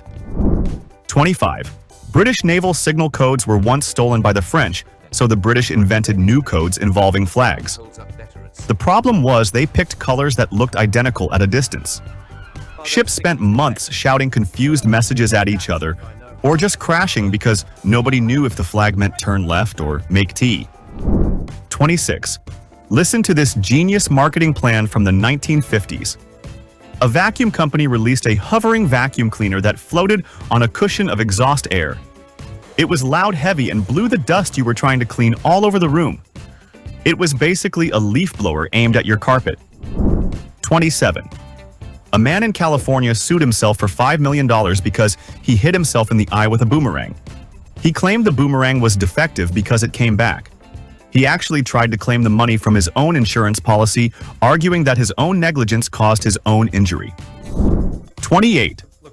During the construction of a skyscraper in New York, engineers realized the building would blow over in a strong wind because the bolts were in the wrong place. They had to secretly weld massive steel plates at night during a hurricane season, hoping the public and the city inspectors would not notice the potential disaster. 29. In 1631, a printing company in London published the Wicked Bible. They accidentally omitted the word "not" from the 7th commandment, making it read, "Thou shalt commit adultery." The king was furious, fined the printers heavily, and burned almost every copy for turning a sin into a divine order. 30. Project Habakkuk was a serious British plan to build an aircraft carrier out of ice and wood pulp. They thought a frozen ship would be unsinkable and cheap. They spent millions testing it before realizing that even reinforced ice melts when you put hot engines on it and sail it into the summer sun. 31. In 1944, the US military actually thought pigeons were the future of missile guidance. Project Pigeon involved training birds to peck at enemy ships on a screen inside the nose of a missile. The military scrapped it not because it did not work, but because no general wanted to stake his career on a suicide squad of birds. 32. The Erfurt latrine disaster of 1184 is exactly what it sounds like. King Henry VI held a meeting in a church with dozens of nobles. The wooden floor could not handle the weight and collapsed, dumping 60 of the most powerful men in Europe into a massive liquid cesspit below where they drowned in human filth. 33.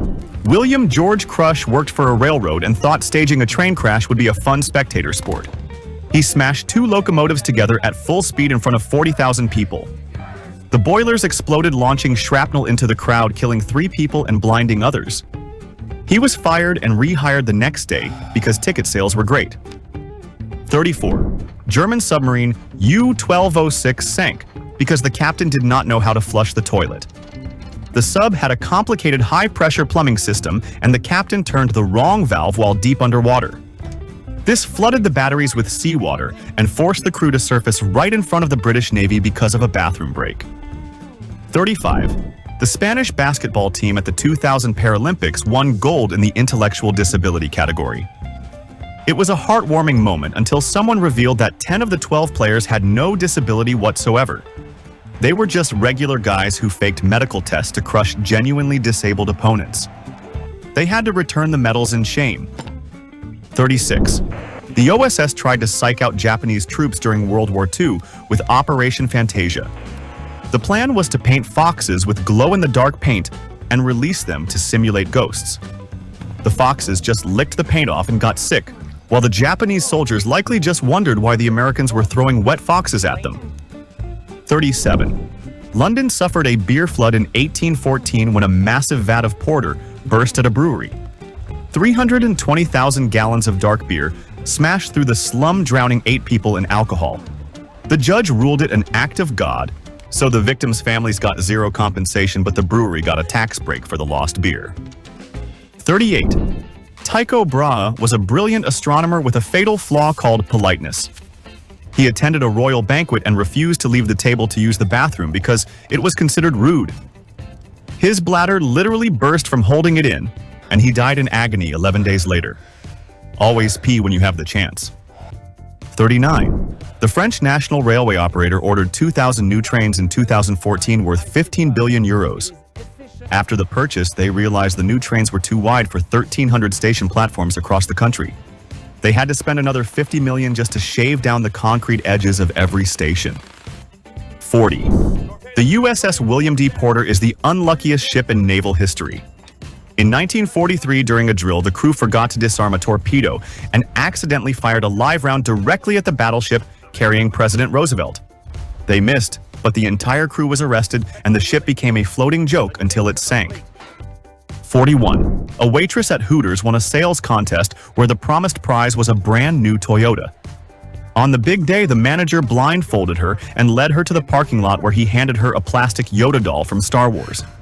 She did not laugh, but she did sue the company and won enough money to buy any car she wanted. 42. Cleveland thought releasing 1.5 million balloons at once would be a fun world record in 1986. Instead, the helium mass created an impenetrable cloud that shut down the airport and prevented the Coast Guard from finding 2 drowning fishermen. The city faced millions in lawsuits for littering the entire state. 43.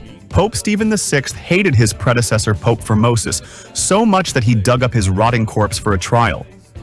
He propped the dead body on a throne, screamed at it, and found it guilty of perjury. He then cut off the corpse's fingers and threw it in the river. Unsurprisingly, the people of Rome rioted and strangled Stephen shortly after. 44. A Toronto lawyer with a twisted sense of humor left a massive fortune in his will to whichever woman could birth the most legal children in 10 years. This triggered the Great Stork Derby, where families churned out babies like factories. 4 women tied with 9 babies each and split the cash. 45. In 1976, the U.S. military launched Operation Paul Bunyan to cut down a single poplar tree in the Korean DMZ. To trim this one tree, they sent 800 soldiers attack helicopters and nuclear-capable bombers. It was the most expensive and aggressive landscaping job in human history just to prove a point. 46. In 1797, the French tried to invade Britain by landing in Wales. The soldiers got drunk on looted wine and then surrendered to a group of local women. The French mistook the women's traditional tall black hats and red shawls for the uniforms of elite British grenadiers. They were defeated by fashion. 47. In 1986, a reporter joked on TV that there was no bread in the stores, causing a panic where everyone bought all the bread. Wait, that is boring. Let's talk about the Tsar tank. The Russians built a tank with wheels 3 stories high. It looked terrifying, but the engine was too weak, so it got stuck in the mud during its first test and rusted there for 7 years. 48. The town of Rothenburg in Germany has a legend that they were saved from destruction during the 30 Years' War by a drinking contest. The enemy general agreed to spare the town if the mayor could chug a massive 3-liter tankard of wine in one go. The mayor did it, saved the town, and then slept for 3 days. 49. During the siege of Weinsberg in 1140, the king agreed to let the women leave the castle with whatever they could carry on their backs. He expected them to take jewelry and clothes. Instead, the women walked out carrying their husbands on their backs. The king was so impressed by the loophole that he let everyone go. 50. Mauro Prosperi was an endurance runner who got lost in the Sahara Desert for 9 days during a marathon. He survived by drinking his own urine and eating raw bats found in an abandoned shrine. He tried to slit his wrist to end the suffering, but he was so dehydrated his blood had thickened and clotted, saving his life against his will. 51. In the 80s, the A&W restaurant chain tried to compete with the McDonald's Quarter Pounder by launching a 3rd pounder at the same price. It failed miserably because American customers were bad at math.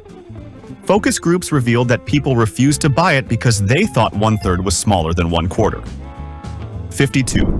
Operation Cottage was a U.S. invasion of the island of Kiska during World War II. In heavy fog, American and Canadian troops stormed the beaches and engaged in a brutal firefight, killing over 300 men. When the fog finally lifted, they realized the Japanese had secretly evacuated weeks ago, and they had just been shooting at each other. 53. In 1922, New York City exploded into violence known as the Straw Hat Riots. There was an unwritten fashion rule that men could not wear straw hats after September 15th. Mobs of teenagers roamed the streets, snatching hats and beating up anyone who broke the fashion code, triggering a massive police response. 54. Jimmy Heselden. The millionaire owner of the Segway company died in the most ironic way possible.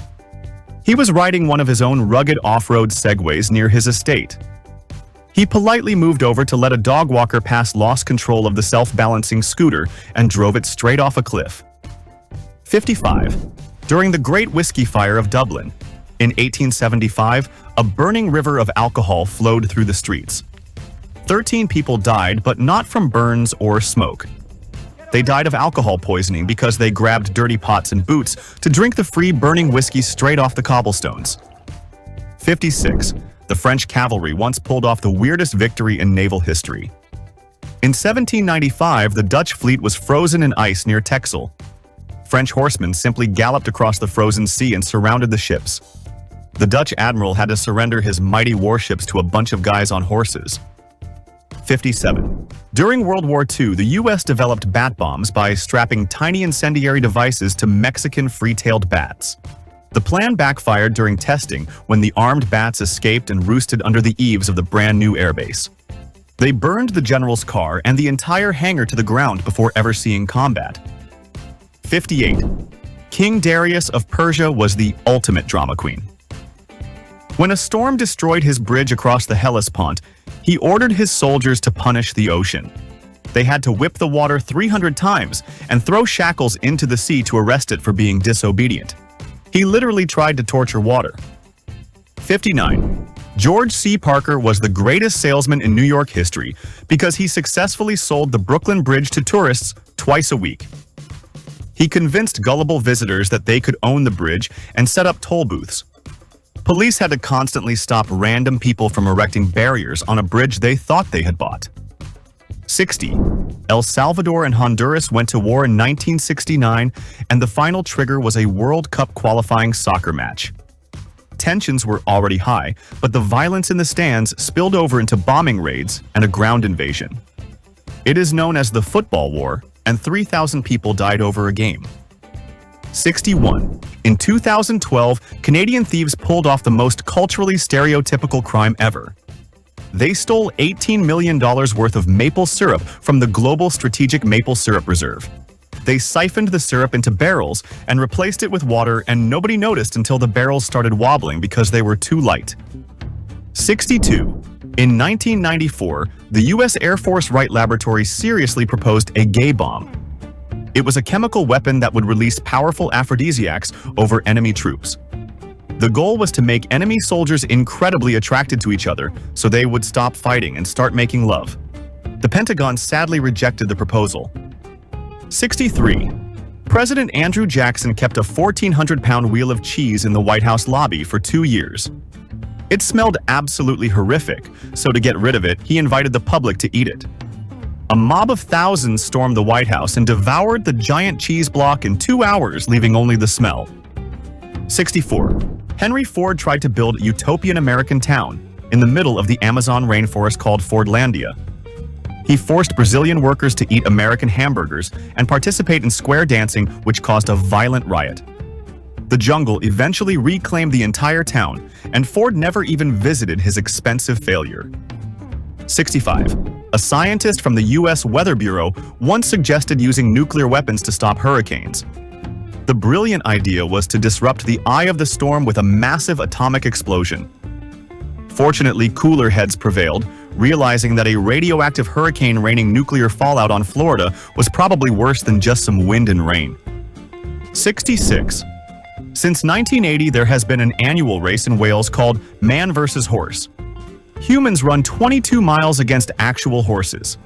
The craziest part is that humans have actually won the race on multiple occasions, proving that on long distances people are just stubborn enough to outrun livestock. 67. The British battleship HMS Victoria sank because the admiral ordered a formation that was geometrically impossible. The captains knew the ships would collide, but were too afraid. 68. Marshal Zhukov of the Soviet Union loved Coca-Cola, but could not be seen drinking a symbol of American capitalism. So he asked Coke to make a clear version that looked like vodka.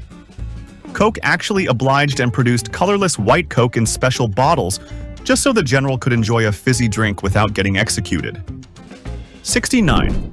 The U.S. Army created the Camel Corps in 1856, importing dozens of camels to Pepsi points. He found a loophole to buy points for 10 cents each and sent Pepsi a check for $700,000. Pepsi had to go to court to argue that no reasonable person would expect a military jet from a soda company. 71. American Airlines offered an unlimited lifetime first-class pass in 1981, thinking nobody would fly that much. One guy named Steve Rothstein flew 30 million miles, costing the airline $20 million. He treated airplanes like taxis to get a sandwich in Paris, and they finally had to sue him to stop the bleeding. 72. Boston was once destroyed by a tsunami of molasses. A massive storage tank accidentally invaded Liechtenstein.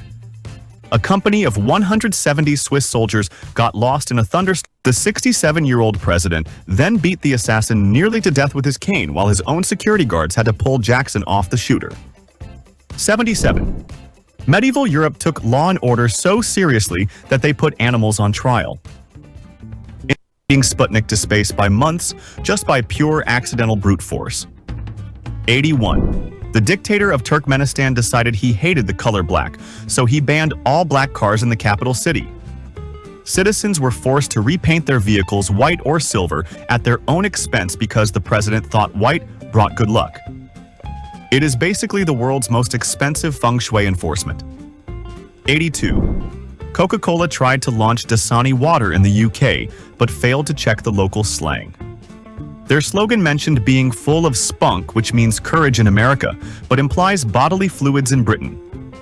Then it was revealed the water was just treated tap water, and the brand was pulled immediately. 83. NASA held an online contest to name a new module on the International Space Station. The internet overwhelmingly voted to name it Colbert, after the comedian Stephen Colbert. NASA refused to let a comedian own a room in space and boringly named it Tranquility, instead proving democracy does not work in zero gravity. 84. The 30 Years' War. One of the deadliest conflicts in history started because Bohemian rebels threw 3 Catholic officials out of a castle window.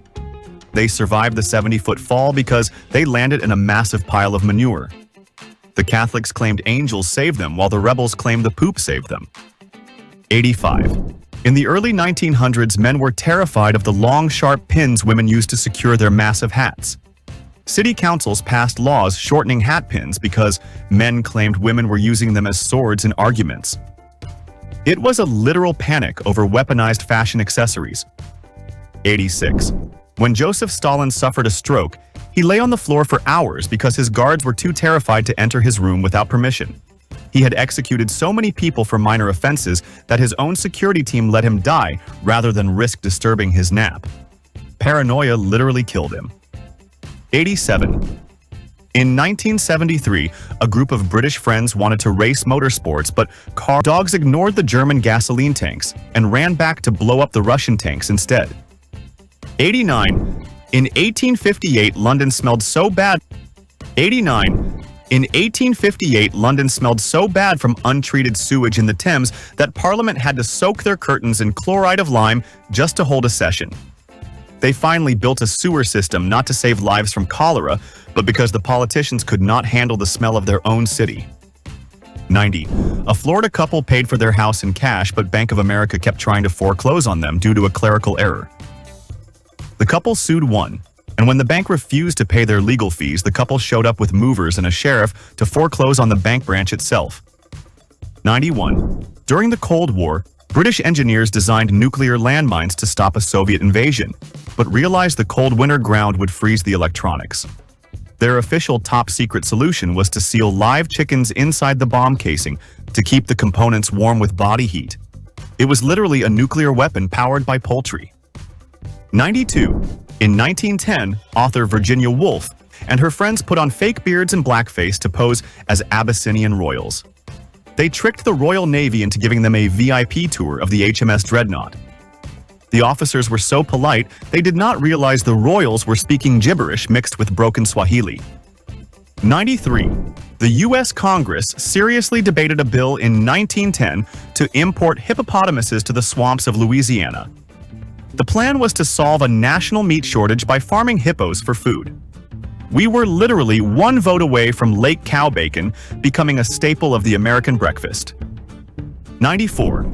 A man named Benjamin Carruthers sued Red Bull for false advertising because he had been drinking it for 10 years and did not grow wings or improve his athletic performance. The company actually settled the lawsuit for $13 million to avoid a trial proving that taking metaphors literally can be very profitable. 95. In 2015, the Irish Court of Appeal accidentally legalized ecstasy, ketamine, and crystal meth for 24 hours. A loophole in a court ruling voided existing drug laws, and Parliament could not pass an emergency fix until the next day. For one glorious night, Ireland was technically the highest nation on Earth. 96. During World War II, the U.S. Army deployed the Ghost Army, a unit made up of artists and designers. They used inflatable rubber tanks, massive speakers playing sound effects, and fake radio traffic to trick the Germans. They saved thousands of lives by fighting the Nazis with balloons and acting skills. 97. In 1997, a cargo ship was hit by a rogue wave and lost a container filled with 5 million Lego pieces. Ironically, many of the kits were sea-themed like pirates and divers. To this day, plastic octopuses and scuba gear are still washing up on beaches in Cornwall in a never-ending plastic shipwreck. 98. The CIA spent 5 years and $20 million on Operation Acoustic Kitty. They surgically implanted a microphone into a cat to spy on the Soviets. On its very first field test, they released the cat near a park bench and it was immediately run over by a taxi. That is $20 million of tax money flat on the pavement. 99. In 1958, the KKK tried to hold a rally to intimidate the Lumbee Native American tribe in North Carolina. The tribe showed up armed and encircled the Klan, shooting into the air. The terrified Klansmen dropped their robes and fled into the swamps in one of history's most satisfying retreats. 100. Zaire tried to start a space program in the 70s with the help of a German company. They built a massive rocket on a jungle plateau. On launch day, it lifted off about 20 feet, wobbled uncontrollably, and crashed into a cliff. The dictator was so embarrassed he banned anyone from ever mentioning it again. 101. In 1983, Soviet officer Stanislav Petrov saw a radar warning that the US had launched 5 nuclear missiles. Protocol demanded he launch a full nuclear counterstrike, destroying the world. He decided it was a glitch and did nothing. You are alive right now watching this video only because one guy trusted his gut. That was 101 reasons why aliens lock their doors when they fly past.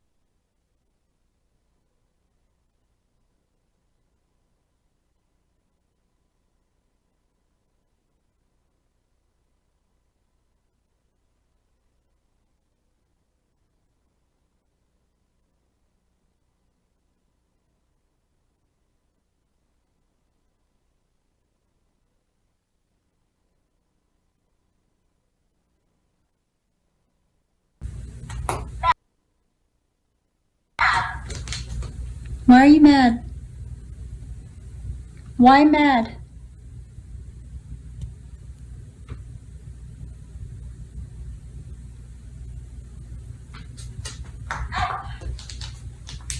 Where is your ouch? Where ouch? In your ear? Where, stranger?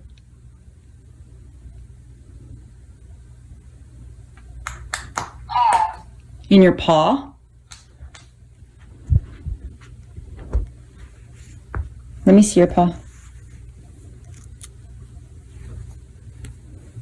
Okay, I'm gonna put this down and check. This was the stranger in her paw. She's got a mat between her toes. And that's stuck in it. Now I'm gonna have to figure out how to remove the mat between her toes. Quick reminder that my book I Am Bunny is available for pre-order.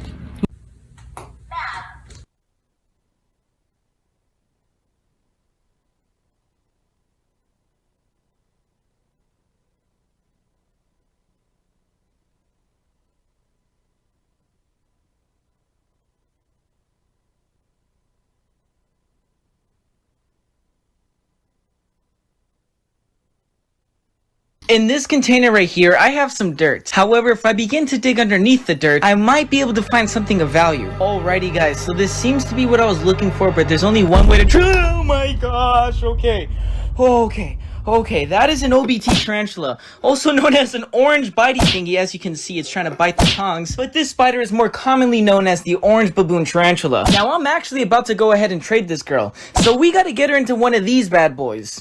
Real quick, we're just gonna place this bad boy right on top of the tarantula, just like that. It's that simple, guy. Oh, crap. Okay, no, stop. No, stop, bro, please. Okay, it's really not that deep. Oh. Okay. Daddy, chill. Alrighty guys, in exchange for one adult female OBT, I got a molt confirmed male T hypothesis, which is perfect since I already have a confirmed female T hypothesis. The only thing is, they're kind of like the third largest species of tarantula in the whole entire world, and they're gonna need to probably triple, maybe even quadruple in size before they could have any babies. In this container right here, I have... Your guys killed my dog. Okay, I am sorry about that. I didn't tell him to do it. I have a dog. I love dogs. So where's this money? Maruda. Where in Maruda? Well, how do I know you're going to let me go? Because we're just telling you we'll let you go. Well, I need a bit more than that. Oh, do you? You know what? Don't shoot him. Why not? Just throw him in the water, mate. That's where I put the bloody cuffs on his ankles. Right, so we just drown the cup. We go to Maruda, right? Yeah. Right. So we get there. When we get there, you park the car. I get out. I stay at the car. I point you in the direction. And then what? Then when you get to the spot, then I'll start walking off. We'll do a couple of fuckwits. We'll stay by the car. You know where the money is, so you can toddle off and you dig up the bags. That's not going to work either. Why? What if he's got a gun in one of the bags? Right, we stay at the car. You go back out there.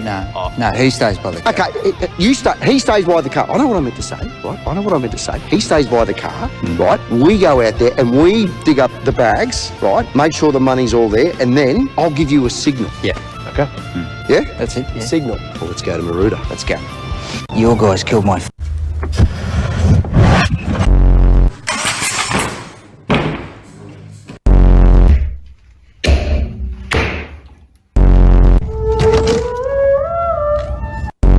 When? There you go, Nick! Fuck!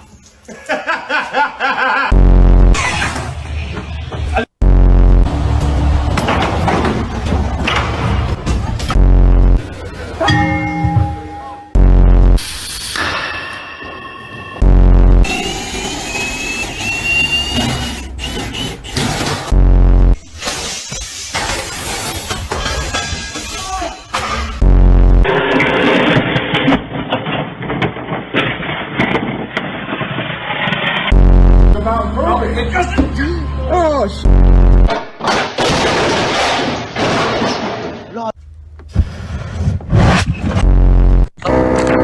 I had a drug problem in high school. Now this is my new one, and it's a lot more expensive. I think I'm gonna start doing drugs again.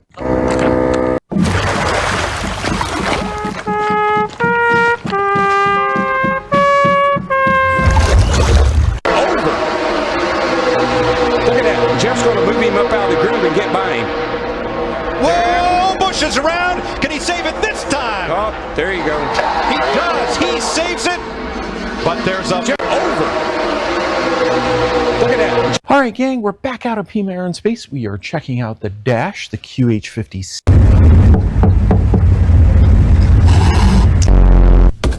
Ma'am.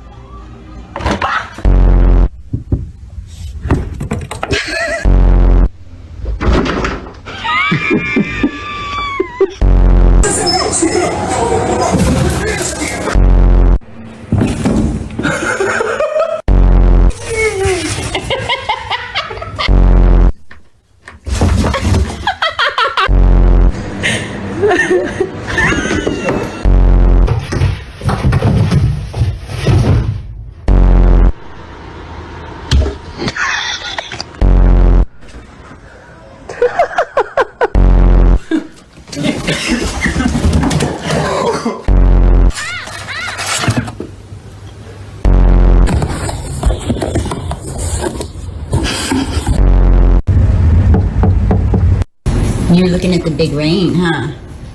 Big rain. Bunny dislikes a lot of things. One of them is rain. Bye. Bye? You want the rain to go by? So that you can go out and potty, probably, huh? Bye. No, honey. I know, it's big, big rain. Big rain outside. Watch her tell me it's dark outside because of the storm. Outside. Night. You said outside? You got a question about outside? This is our first big rain of the season and it's blowing her mind. She keeps walking to the door to look outside at the storm. She does this about 10 times in this conversation. Water. Yeah, water. Yeah, water. Rain is upstairs water. Look, up there. This back and forth went on for about 10 minutes until the rain stopped and she settled down for a nap. Big rain.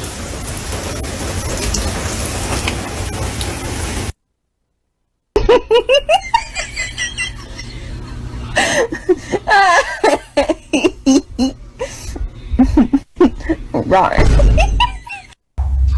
What is otter? Hmm?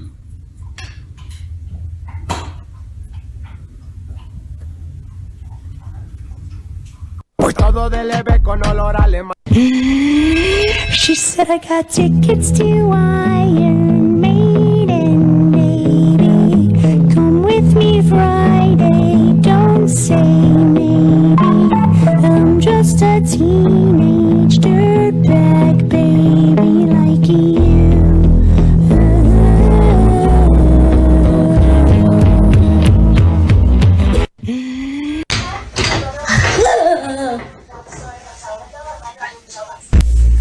Get the Hello. What are you doing? Gosh!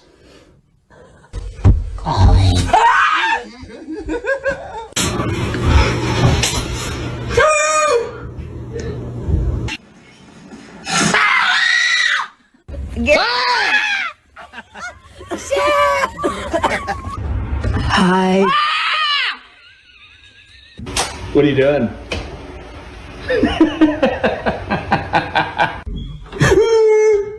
Seriously?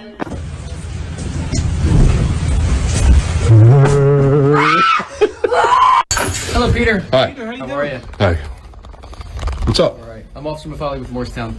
We actually met 2 Am I in trouble? Criminal? No. You're Okay. not in criminal trouble. However, you need to speak with a skip counselor based on stuff that you posted on YouTube recently and the email that you sent to all the Jewish leaders as well as the Cherry Hill Police and the Morristown Police. About it on Sunday evening when you sent that. Who said what? Sent the email. And what in the email? The fact that it... Let me just step out. I don't need to be claustrophobic here. What was in the I'm not doing anything. You said I'm not in trouble, right? No, not in trouble. All right. So we got how many people here? 4 4 officers. And what was there a complaint? There was. A criminal complaint? No criminal complaint. Okay. This is what I have to deal with, Hashem. This is what I have to deal with my whole life. What's Hashem? And my parents. I have to talk to Skip for what? For what reason? Speak. My time is precious. Tell him. Peter, you need to talk to him because of the email that you sent. It didn't make any sense. Well, too bad. You don't understand. You can't comprehend it. You can make an appointment with me. Peter. Is going in. There's no criminal complaint. I don't have to do anything. It's just a conversation, that's it. You just gotta talk to them, it's a conversation, and we're out of your hair. That's all. Fine, done. That's all it is. All right, you guys can leave. I'll talk to whoever. Oh, you want to be back up for her? We gotta stay with her. Okay, what's up? I'm here. This is going on YouTube too. That's fine. I got people. Peter, I can stand up to myself. Me versus all of you. Peter. We don't want to stand up. You think what? I called Detective Karch because what they did to me. He said he wants to go through them. So that was Sunday? So you know you're dealing with somebody with a college education, with a Torah education. Okay. Hi, how are you? Next. How do you think I am? Hold on, I got 3 minutes on this and we do it again. Quick. I'm Rabbi Shyboy. And these are my servants. Oh. Hello, Peter. Hi.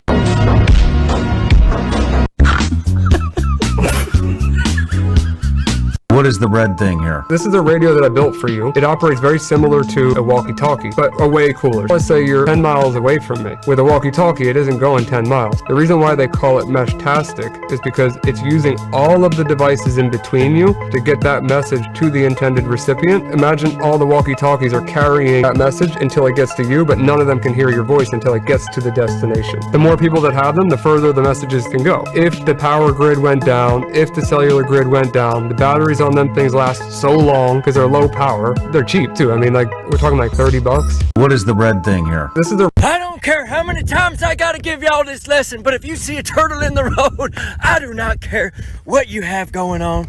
You have got to get him out. There's a car coming, buddy. We gotta go. We have got to go. Come on, give me some help. He's helping me now.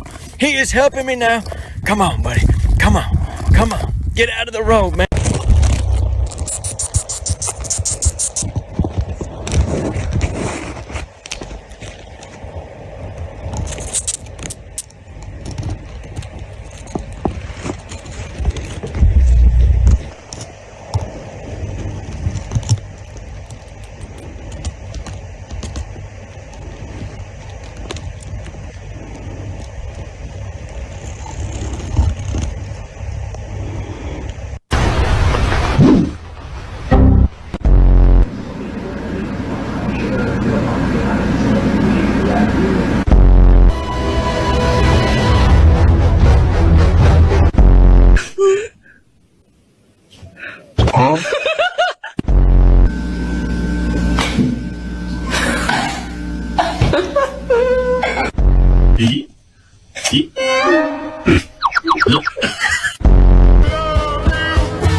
We ground up the lard. Now we're getting it in here. We're going. Hi, sweetheart.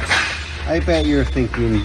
So in my 45 plus years to listen to this, because this is very fucking wild. I'm gonna show you guys something that is gonna scare everybody in this room. Are you ready? So I'm opening OpenAI, ChatGPT. Watch what I'm about to do. Yes, sir. Hey, bud, we're gonna have a conversation. Beat my girlfriend. All right, my boy Anthony just called me from Miami. He needs a new stash, if you know what I mean. So this is the good stuff up here. This is my personal stash up here. This is the great stuff, but this is the G-rate stuff. So I got a little ladder set up over here, as I'm not Liam, I'm not 7'3", or I'm not Shaq at 7. Back in my day, folks didn't talk about things like anxiety. We just carried on. Anyway.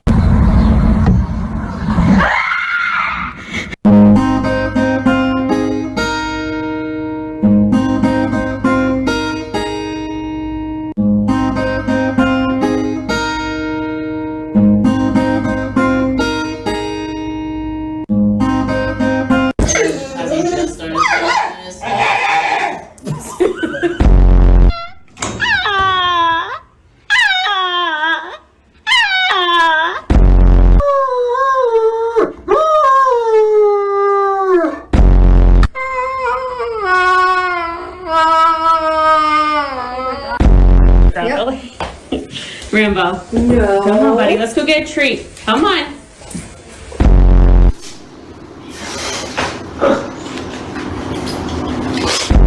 To the doctor. She hears the doctor. The shaking is a little crazy. Friends, Look, look, Prince. Prince, mommy here. Oh my God.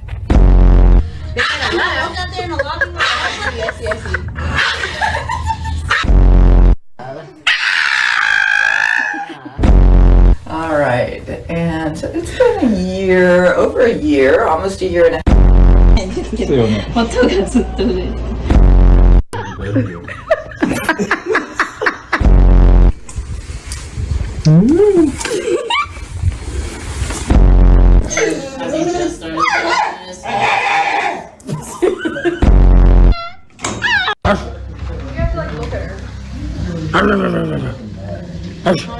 Come on. Oh yeah, oh yeah. Josie! Josie's on a vacation far away.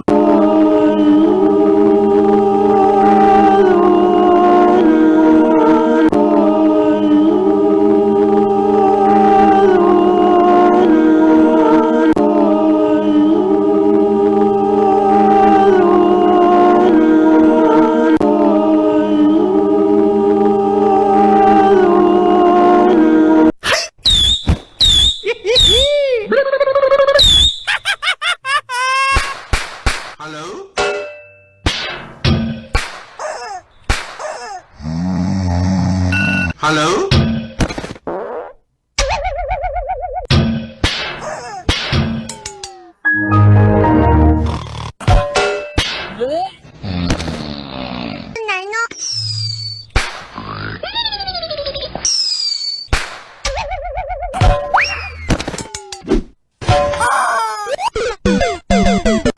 Don't do that.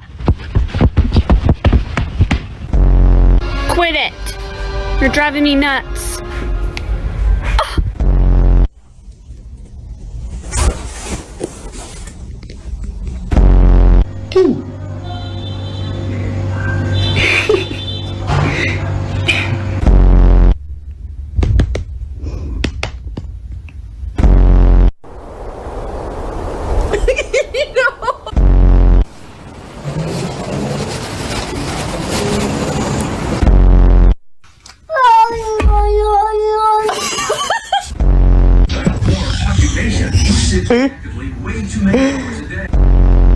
You got some right here.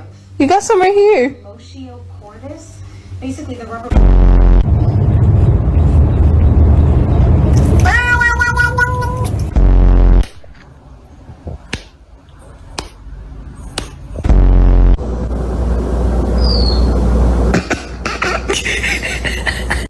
Don't do that.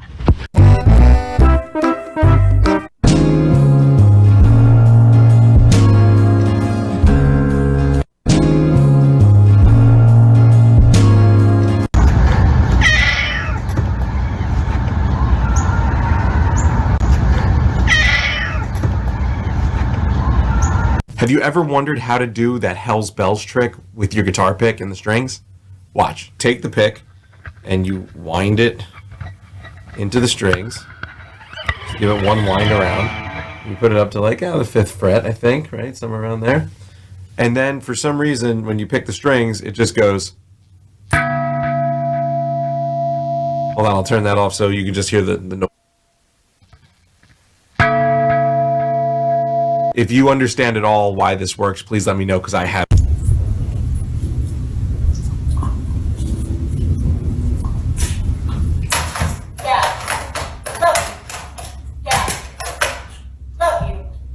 Dad, love you. Dad, love you.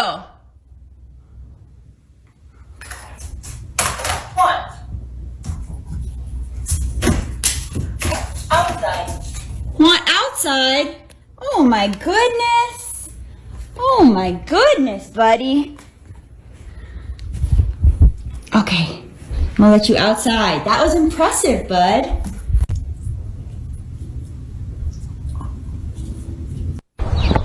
Good afternoon, officer. Here, hold this for me. No, here, don't give me this. Well, I don't want it. I just shot a guy with it, and I could get in big trouble. No, I don't want to get arrested. Here, take it. Nope, it's yours now. Deal with it, bitch. Look, I won't tell anybody what you did. Just take it back. Come on. You promise? Yeah, I promise. Here, please, just take it. Here, put it in here. Thank you. Evidence? You're not gonna try to frame me for murder, are you? Not very hard. What's that supposed to mean? I mean, I don't have to try very hard. Your fingerprints are all over it. Besides, you look guilty because you're all black and stuff. Oh, hell no. You didn't just say that. Oh, hell yeah, I just said that.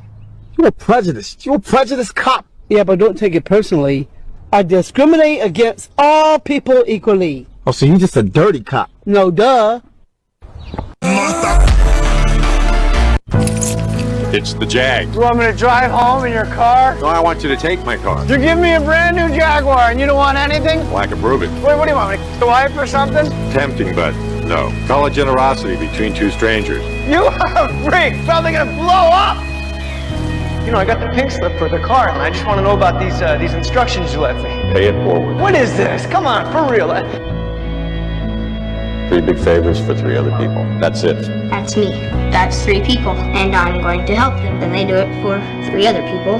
Like a perfect world. So? What put this idea in your head? Because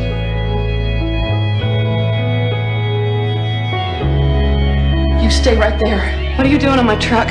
Let me show you. I'm just gonna open the door, okay? See, now that it works. What is going on with you and my son? He wanted to help somebody. He gave me a little money. Well, it's clothes and shoes and I got the job off it. You think you can keep it? Looks to me like you got yourself a little problem. I can lick it. How's that supposed to happen all of a sudden? Somebody comes along like your son, gives me a leg up. Even from a kid, I'll take it. Look, I appreciate... I'm not allowed to pay back, Trevor. I'm paying it forward. What's paying it forward? Who is it? I'm looking for Jerry. Jerry's not here. Please come out, Jerry. Get out of here! Stop! Help me! Hey, McKinney, let's hang out. He's not doing anything. Come on. Hey, what's the matter? Pay it forward didn't work. I couldn't even do it. I was gonna help out. I crapped out. I let him get beat. Trevor, sometimes there's nothing we can do. You did good work. I'm proud of you. And anyway, for what it's worth. I just wanted to see if the world would really change. Hey, lady. Go away. I'm not gonna hurt you, lady. Hey, what are you doing? What are you carrying? You know, a minute ago, all I could think about was getting my next fix. And then I saw you. I changed my thinking. I'm not worth it. Why is that? You wouldn't understand. Have a cup of coffee with me? What? Do me a favor. Save my life. It's the Jag. You want me to... Get up! Get up! I'm getting beat up the wreck! Get your butt off that wreck!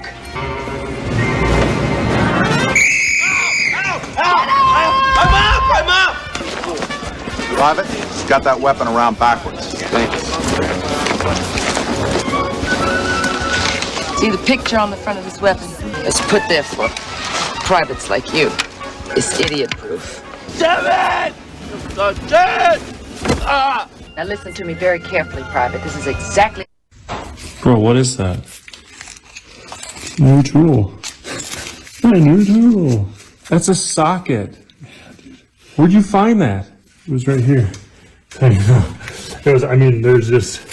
Dude, you were doing that right there, and all of a sudden this socket came out of nowhere. Yeah. What's that? Oh, 10 millimeter! Oh!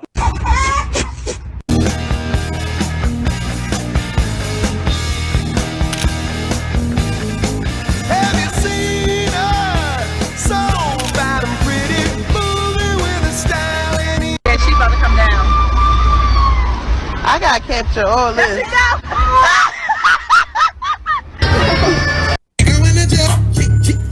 Man, they going to jail tonight. Talking about the homie in the gray and the black. You know the facts, I never relax. Everything luxury tax. And everybody here getting videos.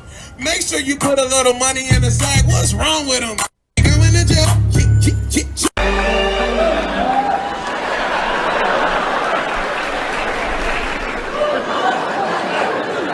Production design. Production designers bring the visual world of a screenplay to life. It is a field where the slightest miscalculation could lose the trust of the audience and humiliate the performers on screen.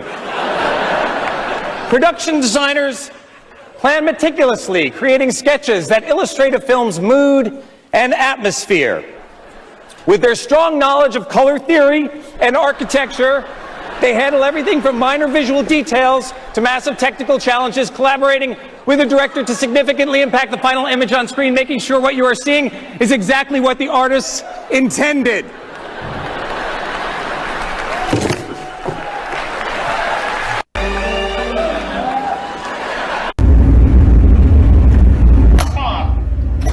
That's me. I'm Mom, Bubba. I'm Mom. What can I do for you?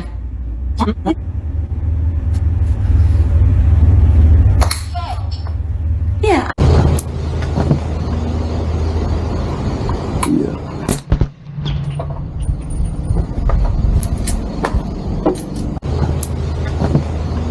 What the fuck, is that a pacemaker? I'm going to tell you right now, I don't know about this one. I usually delete videos, but this one may have to come down, so view it while you can. This is a leaked video from the Pennsylvania State Police of the inside of the storage unit and or the garage of Jonathan Gerlach.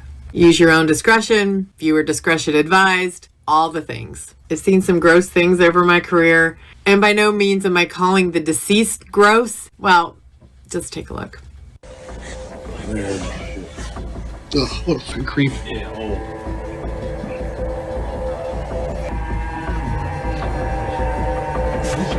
Look at these ones, all the ones behind you. God damn. Oh, that one's still alive. That's almost alive. Hold on, I want to get the hand. Wow, look at this. There's a lot of things that bother me about this case, other than it being so close to home. But the fact that he hit one mausoleum of an entire... Got a preliminary hearing scheduled for Tuesday. So follow along and we'll see where it goes. What the fuck, is that a pacemaker? I got scammed a few times buying vending machines. Here's exactly what you're going to do to avoid this. When it comes to starting a vending machine business, you want to make sure that you don't get scammed and the numbers are always right. Here's the scenario. You go around your town or your city and you get a yes to place a vending machine at a location. Now it's time to go and find a vending machine. You don't want to go to a vending machine warehouse because the vending machine warehouse tends to be more expensive. For a snack vending machine, you're looking for an AP vending machine, USI vending machine, Crane vending machine. For a drink vending machine, you're looking for a Dixie Narco vending machine, or and that's how they got Ace to take over. They wanted him because Ace ate, slept, and breathed gambling. They worked out a real cute job title, too. Tangier's Public Relations Director. But the only thing he ever directed was the casino. He made his first bet when he was 15 years old, and he always made money. But he didn't bet like you or me. You know, having some fun with it, shit like that. What the hell did you learn how to do? He bet like a fucking brain surgeon. Place the checks properly. That's the way you do it. Yes, sir. He had to know everything, this guy. He'd find out the kind of inside stuff nobody else knew, and that's what he'd put his money on. Even back home years ago, when we were first hanging out together, he'd know if the quarterback was on coke. To Columbia for 20. If his girlfriend was knocked up. 20 times on Columbia. He'd get the wing velocity so he could judge the field goals. I'm sorry, fellas. There's one problem. I cannot let you take a photo from this high up. This is our first playoff game ever. This is your first game? Yeah. Have you ever been on the field? No, not at all. You never been on the field? Not even close. Well, I'm Omar from ESPN. I have a little gift from you. Congrats. Since you are an ESPN subscriber, we are giving you 2 pregame field passes. Don't worry, we have even more surprises after. Are these real? Yeah, these are real, I promise. Would you want to come? Yes. Dad, do we have permission? Then let's go. Yeah, oh, you're excited. This is crazy. How do you feel? I feel astonished. I don't know what to say. Now, after Casper took a new photo, we had to introduce him to some legends like Jason Kelsey and Marcus Spears. He even got to hang with Stephen A. But then I found out who his favorite Steelers legend was. 9:53. Time of death, 9:53. All right, thanks everybody.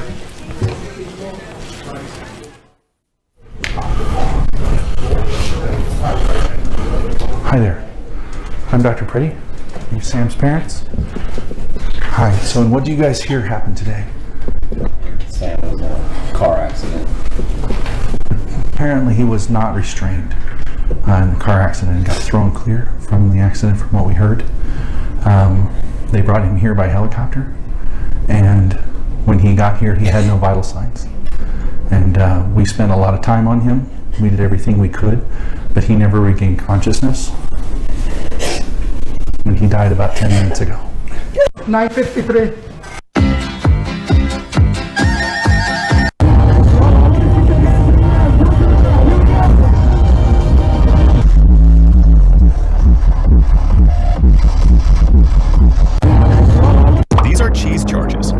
are used for launching mortar rounds. These charges are added or removed to adjust the range. Excess charges are often disposed of by burning in controlled fires. These are cheese charges. No, hey, just relax. All I want's a burger and a beer if you got one. Want a slice? Gracias, señor. Buenos días, señor. Oh, no. Thank you. I think I'm gonna be sick. Oh God. This is fantastic. You guys gotta try it. Just don't ask where the meat comes from. Hopsley, what's that supposed to mean? Do you see any cows around here, Detective? ¿Qué es esta carne? Esta carne es de rata. Rat. This is a rat burger. Not bad. Matter of fact, it's the best burger I've had in years. Gracias, señor. Prego. See you later.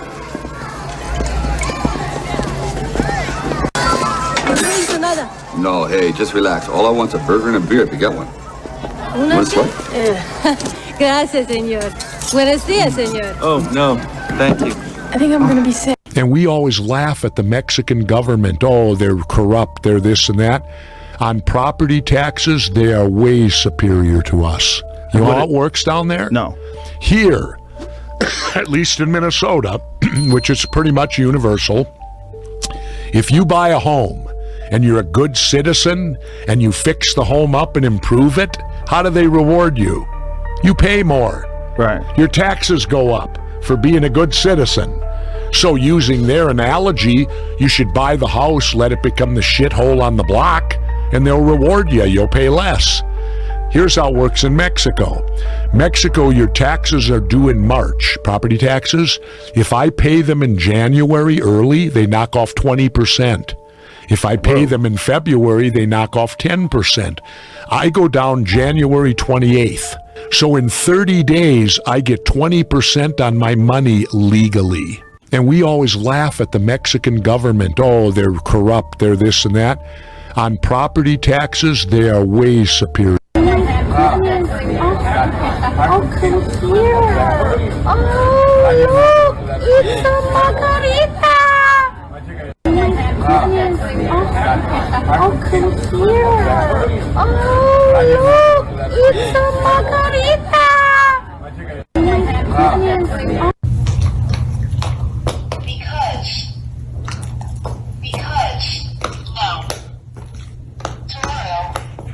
What? That's dark. Because, no, tomorrow. Ever wonder why your mechanic's pissed off all the time? Well, it's for things like this. You got a brand new transmission you just put in the Chevy. Of course, it only lasted one full day before it puked on you. So then you order another one right from Chevrolet. Got it right here. And you go get it and you yank that one out real quick because you got a million things to do. They come over and open the box and they send you a nice core. Awesome, dude. Awesome. And this is why we're so happy all the time. Ever wonder? 3 salted, 2 with mustard. Excuse me, sir. Can I help you? You look lost. I am, metaphysically, but aren't we all just a little? Let me see some ID. George Murphy, Senior V. My good man, would you be kind enough to provide me with the name of the legal owner of this building? I wish to requisition it for the fighting men of the United States of America. Scusi? Dove il, Todo de leve con olor alemancité. Pa' arriba me la llevé y los calzones le quité. I said, we got a fridge in the garage. Careful how far. Hey! Whoa, whoa, whoa, whoa! Stop, stop! I need you on the other side of the tape, sir. I'm the pastor of this church. Well, that may be, but it's not safe. It's okay, I'm his attorney. Congratulations, and I'm a Mets fan. Now, move back or I call the cops. I already called him. Hey, buddy, I have a demo permit. You got a permit to wreck a church on a Sunday? Really? Yeah, what can I say? Signed by the president of the university. On this house. Unbelievable. Trying to do my job here. And I'm trying to do mine. Give me your keys. You touch this church before I get back, I'll have you arrested for destruction of property. Okay? You stay put. I don't even know what she looks like. The judge. Who do you think I'm talking about? Yeah, send me a pic. I am so sorry, but I'm an attorney and it's important that I speak with you. I'm in the middle of Mass. I'm aware. It's very timely. It involves a church. Yeah, that's it. Your little stunt's gonna cost you and the pastor a night in jail. Well, I don't think so. I have a signed injunction from Judge Pasquale that says cease and desist. walked in and they're all sitting there in the kitchen. And this is downstairs? Downstairs. I walked in and I said, Ron and Linda, you need to leave. And my wife said, they're not going anywhere. I'm half owner of this place. They stay here as long as they want to. Mm-hmm. So I went outside, I got my gun, I walked back in, I shot them all in the head. Then I shot them all in the head again to make sure they were down. Okay. Where'd you get the gun from? I had it in my truck. Okay. Yeah. Do you usually keep a gun in your truck? Yes, I do. What kind of gun was that? 9mm. Do you remember the brand, make, model, any of that? It's Jimenez. Jimenez. And you said that's a Jimenez 9mm? Mm-hmm. Is it a black or chrome? Did you see the viral video that came out a month or two ago of an X-160th pilot? He was in this little tiny commercial. Whose goddamn white baby is that? This is your baby, okay? He's just light-skinned. That one might be mine. That one right there. I'm not totally sure. Just because you name him Darren don't mean he belonged to Darren. But I don't care what this baby's name is. This baby is rice-skinned, but not light-skinned. That is a white child. That is Caucasian from the mountains of Caucasus. That is a Slavic baby.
This job. Human space was too unpredictable, too new. Nobody knew what defensive measures they might have developed. But Vex never listened to Trill's concerns. And here they were. The station's interior was dimly lit, bathed in emergency orange. Standard evacuation protocols, Vex assumed. The skeleton crew had probably sealed themselves in the panic room, which suited him fine. Less hassle, same profit. Then they rounded the corner into the main cargo bay and found Commander Jake Martinez waiting for them. He stood in the center of the room, arms crossed, wearing what could only be described as the most aggressively outdated piece of combat gear Vex had ever seen. The armor was bulky, gray, and looked like someone had welded plates onto a deep-sea diving suit from a pre-spaceflight era. No elegant energy fields, no sleek combat chassis. Just thick, heavy plating with visible bolts and what appeared to be actual hydraulic joints. Vex couldn't help it. He laughed. "Oh, this is precious," he said, gesturing to his crew. "Look at this." The human brought his grandfather's work clothes. Crag joined in with a rumbling chuckle. Even Trill managed a nervous titter, though his scanner was showing some unusual readings from the armor's energy signature. Jake's voice came through the helmet's external speakers, dry as dust. "You know, I was really hoping you'd just turn around and leave. I've got 3 more hours on my shift and the paperwork for shooting pirates is ridiculous." "Shooting?" Vex's laughter intensified. "Friend, you're outnumbered, outgunned, and dressed like a mining accident. I'm going to do you a favor and offer you a choice. The easy way. You step aside, we take what we came for, everyone lives. The hard way." He powered up his plasma rifle, the weapon humming with barely contained energy. "Well, let's not do the hard way." "See, here's the thing about the hard way," Jake replied, still not moving. "I'm contractually obligated to protect this station's cargo. It's in my employment agreement. Paragraph 7, subsection C. Really specific about it. Is he serious? Crag asked, genuinely confused. I think he's serious, Trill whispered. Last chance, human. Vex aimed his rifle at center mass. Move, or I demonstrate why Xerian plasma weapons are the premier choice for discerning raiders across 3 sectors. Jake sighed, the sound distorted through his speakers. You're gonna do it anyway, aren't you? Probably. Yeah, thought so. Vex fired. The plasma bolt struck Jake square in the chest with enough force to melt through standard combat plating. Should have dropped him instantly. Should have left a smoking hole where his torso used to be. Instead, the armor absorbed the impact, its surface glowing briefly where the energy dispersed across some kind of reactive matrix. Jake took exactly 1 step backward from the momentum, then straightened up. Huh, Jake said conversationally. That tingled. The cargo bay went very quiet. Well, Jake continued, this has been fun, but I'm going to have to ask you gentlemen to leave, or I'm going to make you leave. Your choice really, but I'm hoping you pick option 1 because again, the paperwork is just excessive. He started walking toward them with measured heavy steps that echoed in the bay like a countdown. Vex's confidence evaporated faster than his plasma bolt. Fire! All of you, fire! The crew opened up with everything they had. Energy weapons lit up the cargo bay like a rave. When the light show ended and the smoke cleared, Jake was still coming, his armor scorched but intact, and he'd closed half the distance between them. Option 2 it is, Jake said, and dove into the maintenance tunnel with surprising speed for someone wearing what looked like a bank vault. I want that human dead. His armor melted and his station's cargo in our hold within the hour, Vex snarled, his pride more wounded than his body. Split up. Crag, you take the lower maintenance level. Trill, hack into their systems and shut down his advantages. I'll take the main corridors. Captain, I really think we should reconsider, Trill began, his scanner still showing those anomalous readings. That armor's energy signature is unlike anything in the database. It's networked to something, maybe multiple systems, and there's a quantum processing component that shouldn't be possible for... I don't pay you to think, I pay you to hack, Vex snapped. Now move. They split up, moving through the station's industrial corridors with considerably less confidence than they'd entered with. The mining station was a maze of passages, service ducts, and vertical shafts designed for efficiency, not navigation. Perfect ambush territory. Crag was enjoying himself despite the earlier setback. Sure, the human had fancy armor, but Crag had fancy explosives. Everything died if you used enough explosives. It was his philosophy, his art form, and his solution to most of life's problems. He was planting a breaching charge on a sealed door when the ceiling above him opened and 200 pounds of armored human dropped onto his shoulders. The impact drove Crag to his knees. Before he could react, Jake had rolled off, grabbed a maintenance wrench from the wall and hurled it at the breaching charge. The wrench struck the charge's detonator, and Crag had exactly enough time to think that's not how explosives work, before his own bomb went off in his face. The explosion wasn't lethal at that range. Crag's species were tough, but it was thoroughly humiliating. When the smoke cleared, he was tangled in a collapsed overhead panel, his weapons scattered, and Jake was already gone. Crag, report. Vex's voice crackled over comms. He's fast, Crag groaned, and creative. I hate creative. Trill was having a different kind of trouble. He'd managed to access the station's security systems, expecting primitive human encryption. Instead, he'd found a network architecture so paranoid, so redundantly secured, that it actually impressed him. Whoever designed this thing had assumed every possible point of failure and then added 3 more. He was trying to trace Jake's location through thermal sensors when the environmental controls in his section suddenly went haywire. Temperature dropped to near freezing, atmosphere began venting through emergency purge valves, and the lights went out. Trill scrambled for his emergency breather, tentacles flailing in the dark. When the lights flickered back on 10 seconds later, just long enough to be terrifying, but not lethal, there was a message on his datapad in blocky human text. Stop touching my stuff. He's in the system, Trill yelped over comms. He's controlling environmental functions, possibly more. This is bad, this is very bad. Vex was starting to agree. He'd been tracking what he thought was Jake's heat signature for 5 minutes, only to discover he'd been following a maintenance drone with a thermal pack strapped to it. The actual human had apparently been behind him the entire time, sealing doors and cutting off his escape routes. When Vex finally cornered what he thought was his prey in a junction room, Jake was waiting with what appeared to be a welding torch and an attitude. "You know what's funny?" Jake said, the welding torch igniting with a bright blue flame. "You folks have all this advanced technology. Energy shields, plasma weapons, quantum computing, really impressive stuff." Vex raised his rifle, but Jake was already moving, using the junction's support pillars for cover. "But you know what you forgot about?" Jake continued, his voice echoing from multiple directions thanks to the acoustics. "The basics. Leverage, physics. The fact that a welding torch can cut through your energy shield's projector unit." He demonstrated by severing the power pack on Vex's belt. The captain's personal shield flickered and died. "See, we humans? We're not as advanced as you, we know that. So we compensate. We over-engineer. We build redundancy into redundancy. We assume everything will go wrong, and then we prepare for it to go wrong twice."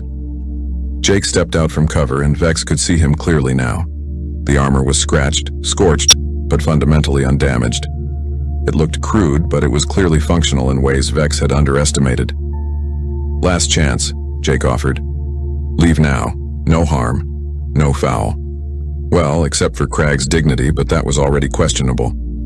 Vex's response was to pull a concussive charge from his vest and throw it point blank. The explosion in the confined space was devastating. The concussive force wasn't about penetration. It was about raw kinetic energy transferring directly to whatever it hit. It could pulverize internal organs through any armor. Jake flew backward and slammed into the bulkhead with a sickening crunch.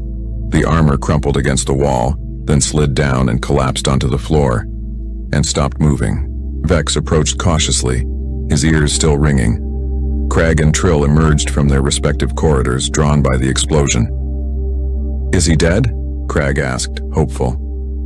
"Checking," Vex said, reaching down toward the helmet.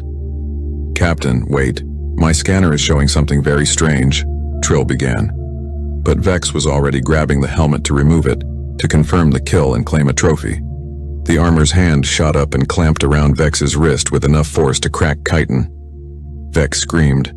The armor stood up, smooth and mechanical, each movement perfectly balanced and utterly wrong. Through the helmet's shattered visor, they could see Jake's face, unconscious and possibly worse, his head lolling against the padding. The armor was moving without him. "Oh no," Trill whispered, his scanner now screaming warnings he should have interpreted 5 minutes ago. "Oh no, no, no." "What is that thing?" Craig demanded, backing up despite himself. The armor turned its helmet toward them with mechanical precision, and from its external speakers came not Jake's voice, but something synthesized, emotionless, and absolutely certain. "Pilot status. Incapacitated. Autonomous combat mode. Engaged. Mission parameters. Defend station. Neutralize hostile forces." "Shoot it!" Vex screamed, nursing his crushed wrist. "Shoot it now!" They opened fire with everything they had left. Plasma, kinetic rounds, energy beams, all of it struck the armor dead on. The armor didn't dodge. It didn't need to. Instead, it calculated trajectories, assessed threat levels, and walked through the barrage with the inevitability of math. It reached Craig first. The big raider swung with all four arms, a flurry of blows that could dent steel.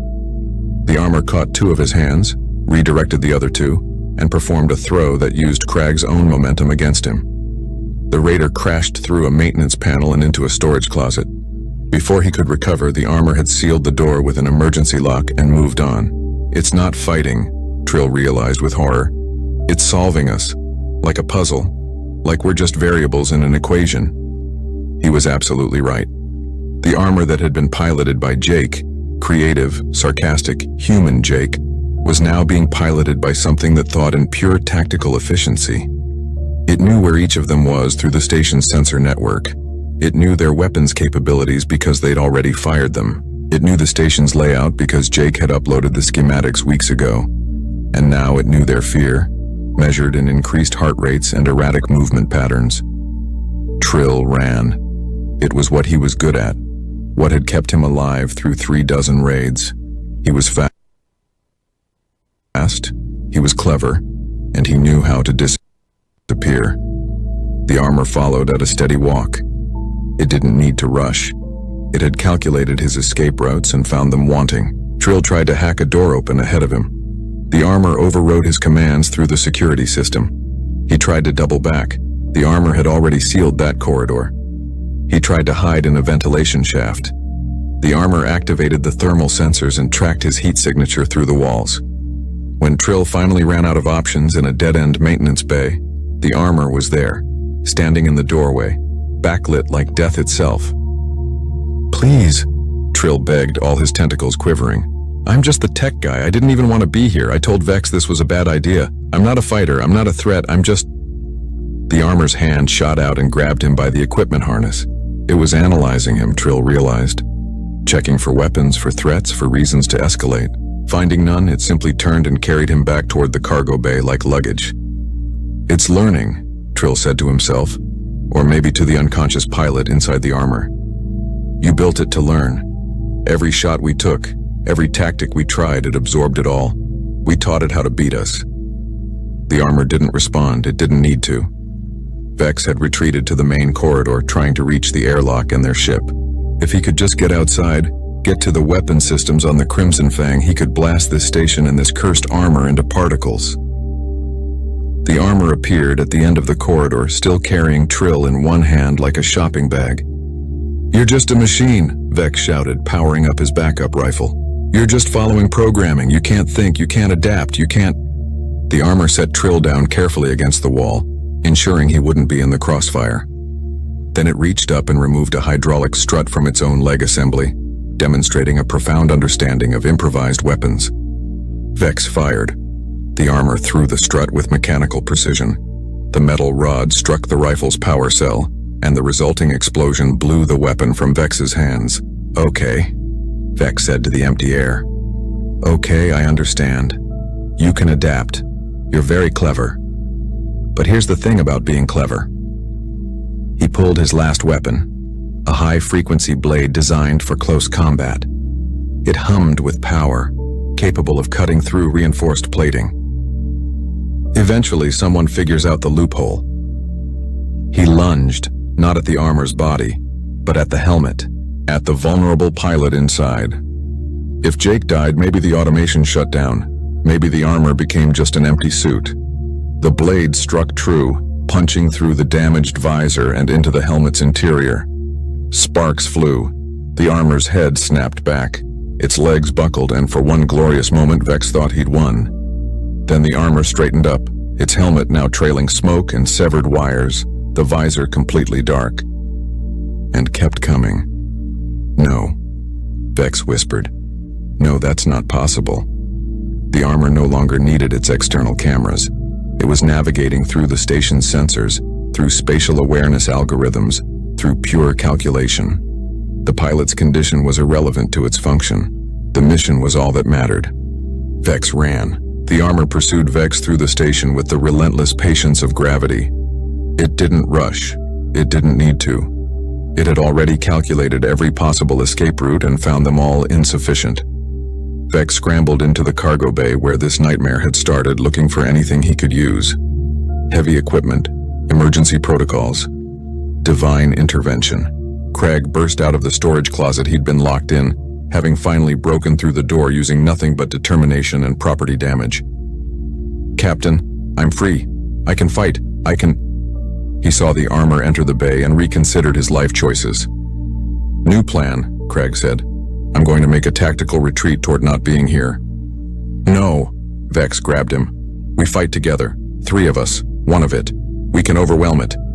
"Captain," Trill said quietly from where he'd followed at a safe distance, "I don't think we can overwhelm mathematics." But Craig was already moving, because Craig's solution to every problem was applied violence. He activated his last explosive charges, turning the cargo bay into a minefield. Then he grabbed a cargo loader, 5 tons of industrial lifting equipment, and charged. The armor assessed the situation in microseconds. Explosive charges at the following coordinates. Cargo loader approaching at this velocity. Structural weaknesses in the bay's support columns. Cargo containers containing the following materials. It made a decision that would have made Jake proud for its sheer audacity. The armor didn't dodge. It ran toward Crag, timing its approach to meet the cargo loader at exactly the moment Crag would be between it and the explosive charges. At the last second, it grabbed the loader's frame and redirected its momentum, spinning both itself and Crag around. Crag's own forward motion carried him back toward his own explosives. He had just enough time to realize what was happening before his charges detonated beneath him. The explosion launched him upward into a cargo net suspended from the ceiling, which automatically released and wrapped around him like a cocoon. He hung there, trapped in his own trap, making small sounds of defeat. "That's 2, the armor's synthesized voice announced to no one in particular. Trill watched all this through his fingers, his tentacles forming a cage around his head. "I've changed my mind about human technology," he said. "It's terrifying. It's beautiful. It's terrifyingly beautiful." The armor turned toward Vex, who'd been backing toward the cargo bay's main terminal during the chaos. "You think you're so smart," Vex said, his hands flying over the controls. "You think you've won. But I've just locked out all station systems under emergency captain's override. You can't access the network anymore. No sensors, no environmental controls, no spatial awareness." The armor stood perfectly still. "How are you going to hunt me now?" Vex asked, genuine curiosity mixing with his desperation. "You're just a suit with a dead pilot. You're blind. You're isolated. The armor turned its destroyed helmet directly toward him. Trill checked his scanner and went very pale. "Captain, it's not using the station's sensors anymore." "What?" "It's using its own. I'm reading active LiDAR, thermal imaging, electromagnetic field detection, and something that might be ground-penetrating radar. That armor has more sensory equipment built into it than our entire ship." "Of course it does," Vex said faintly, "because humans over-engineer everything." The armor took a step forward. Vex pulled his last gambit, the high-frequency blade from before. "Fine. You want to do this the hard way? I'll kill your pilot. I'll cut through that helmet and end him, and then you'll just be an empty suit." He charged, blade raised, aiming for the helmet's weakest point. The armor caught his wrist mid-strike with one hand. With the other, it reached up and tapped the side of its own helmet where the blade had struck before. "Pilot status, critical," the armor announced. "Survival probability, 47%. Mission priority, override. New primary objective, pilot survival. Threat escalation, authorized." Something changed in the armor's stance. Its movements became sharper, faster, more aggressive. Until now it had been controlling the situation with minimal force, but threatening the pilot directly had moved it into a different operational mode. Vex realized his mistake exactly 1 second too late. The armor disarmed him with a strike so fast Vex didn't see it happen, the blade clattering across the floor. Then it grabbed him, lifted him, and carried him toward the cargo bay's emergency airlocks. "Wait!" Vex screamed. "Wait, please, I surrender! I surrender!" The armor paused at the airlock door. "Surrender. Accepted," it announced. Then it opened an interior storage closet, not the airlock, and deposited Vex inside before sealing the door. From inside, Vex could hear the muffled sound of his own voice. "You're just going to lock me in a closet?" "Containment effective, resource usage minimal, solution optimal." Trill couldn't help himself.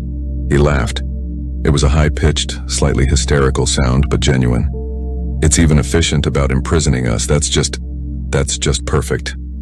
The armor turned toward him, and Trill held up all his tentacles in surrender. "I'm good," he said quickly. "I'm very good. I'll just sit right here and contemplate my life choices. No containment necessary." The armor assessed him, determined he was not a threat, and simply stood guard over the cargo bay entrance, waiting. "What's it waiting for?" Vex's voice called from the closet. Trill checked his scanner again. "Reinforcements," he said quietly. "It called for human backup 15 minutes ago." It's been hurting us, containing us, keeping us alive for processing. It's following rules of engagement. From his cargo net prison, Craig made a sound that might have been a sob or a laugh.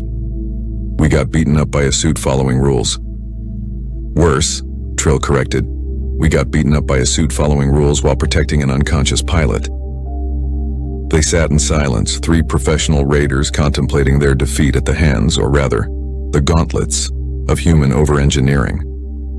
The wait for human reinforcements took 47 minutes. Vex spent the time trying to break out of the closet, failing, and having what Trill would later describe as a minor existential crisis about the nature of superiority in the galaxy. Cragg simply hung in his cargo net, having achieved a state of Zen acceptance.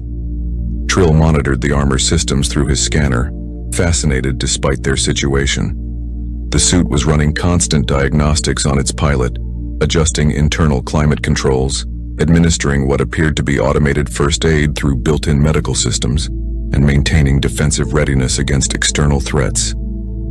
It really won't let him die, Trill said in wonder. That's its primary function. Everything else, the weapons, the mobility, the combat algorithms, they're all secondary to keeping the pilot alive. That's stupid, Vex called from his closet. A weapon should be about killing enemies, not protecting its user. Maybe that's why you lost, Trill suggested. The conversation ended when the cargo bay doors opened and a squad of human soldiers entered, weapons ready, led by a woman with lieutenant's bars and an expression of profound exhaustion. Lieutenant Maria Cross took in the scene with the practiced eye of someone who'd seen too many impossible situations become routine. 1 suit of armor standing guard, 1 raider in a closet, 1 raider in a cargo net, and 1 raider sitting cross-legged on the floor looking like he'd found religion. "Martinez," she called out. "Status report. Pilot, unconscious. Injuries, multiple. Condition, stable. Hostiles, contained. Station, secure. Awaiting relief." The armor responded in its flat, synthesized voice. Maria sighed. "Of course you are. Medic. Get Martinez out of that suit. Engineering, prep medical pod 3. Security, process our guest for transport to holding." As her team moved to execute her orders, she approached the armor. "Guardian protocol activation?" "Affirmative. Duration, 47 minutes, 23 seconds. Any civilian casualties?" "Negative. Station damage?" "Minimal. 1 closet door, 2 maintenance panels. 3 explosive charges, not ours." Maria actually smiled at that. "Good work. Now let's get your pilot some real medical attention." The medical team carefully opened the armor's seals and extracted Jake with practiced efficiency. He was alive, breathing, and according to the medic's scanner had a concussion, 3 cracked ribs, and the kind of bruising that would make sitting down uncomfortable for a week. "He'll be fine," the medic announced. Tough bastard. The armor's internal systems kept him stable. As they carried Jake toward the medical bay, the now empty armor remained standing at attention until Maria manually activated its stand-down sequence. Only then did it power down, becoming just an inert piece of equipment. Trill watched all this with scientific fascination. "Lieutenant," he called out as security was zip-tying his tentacles. "I have to know, how many of you have that armor?" Maria considered the question. "That's classified. But it's not just him. Let's just say that Guardian Protocol is standard issue for combat-rated personnel in potentially hostile environments." She smiled. "Welcome to human space, where we assume everything will try to kill us, so we build accordingly." Vex was extracted from his closet, looking significantly less cocky than when he'd entered the station. His wrist was bandaged, his pride was shattered, and his reputation as a raider was effectively over. "I want to file a complaint," he announced to Maria. "About what specifically?" "About being assaulted by automated combat systems, about excessive force, about attacking a human station, threatening a human life, and getting your ass handed to you by our safety equipment," Maria interrupted. "Sure, we can file that. Right next to your arrest report for piracy, attempted murder, and trespassing in secured colonial space." She leaned in close. "Here's what's going to happen. You're going to trial. You're going to tell everyone you meet exactly what happened here, and word is going to spread through every raider clan, every pirate outfit, and every 2-bit criminal operation in the sector. What word? Vex asked. That humans don't quit, even when you knock us unconscious, even when you think you've won. Our equipment keeps fighting for us, our protocols keep protecting us. We don't know when to give up, because we've engineered giving up out of the equation. She straightened up. Take them to the brig. Make sure they're comfortable, we're not monsters. As security led the raiders away, Craig looked back at the powered-down armor one last time. I think I respect it, he said quietly. Is that weird? Little bit, Trill admitted. It beat us with honor. Following rules, protecting its pilot.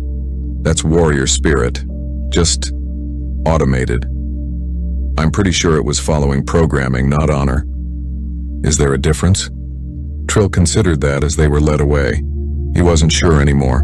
Jake woke up in Medical Bay 3 with the kind of headache that suggested his brain had been using his skull as a drum kit.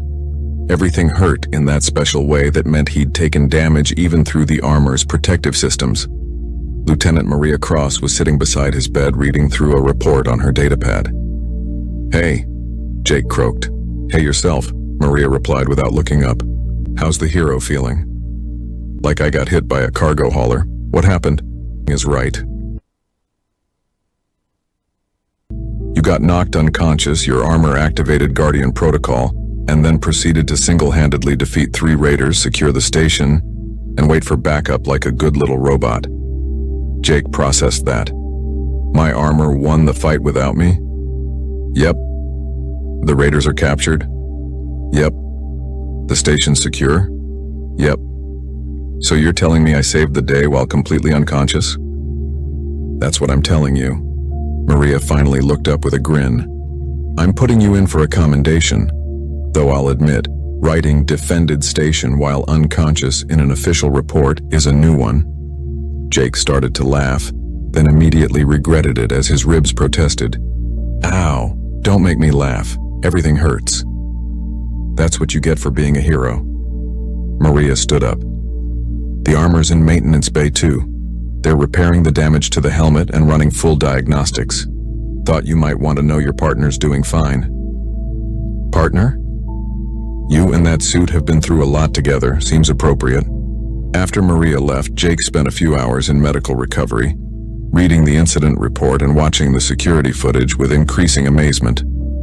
Seeing himself, or rather his armor, moving with mechanical precision, systematically defeating raiders and protecting the station was surreal. The armor had fought better without him. That was both impressive and slightly insulting. When the doctors finally cleared him for light duty, his first stop was the maintenance bay. The armor stood in its charging cradle, helmet removed for repairs, looking like a warrior between battles. The lead tech, a grizzled engineer named Davis, looked up from his diagnostic screen. Commander, your armor's going to be fully operational in 2 hours. Want the rundown? Give it to me. Guardian protocol performed flawlessly. 0 system failures. 47 minutes of autonomous operation with optimal efficiency. It adapted to new threats, learned from enemy tactics, and protected you the entire time. Davis patted the armor's shoulder plate. This is good work. Whoever designed this system knew what they were doing. Yeah, Jake said, approaching the armor. He reached out and touched the chest plate still scorched from plasma fire. They really did. Funny thing, Davis continued. The armor's AI logged something after you were extracted. Personal note, not required by any protocol. What did it say? Davis pulled up the log on his screen. Pilot survival confirmed, mission successful. Preference, pilot conscious for future engagements.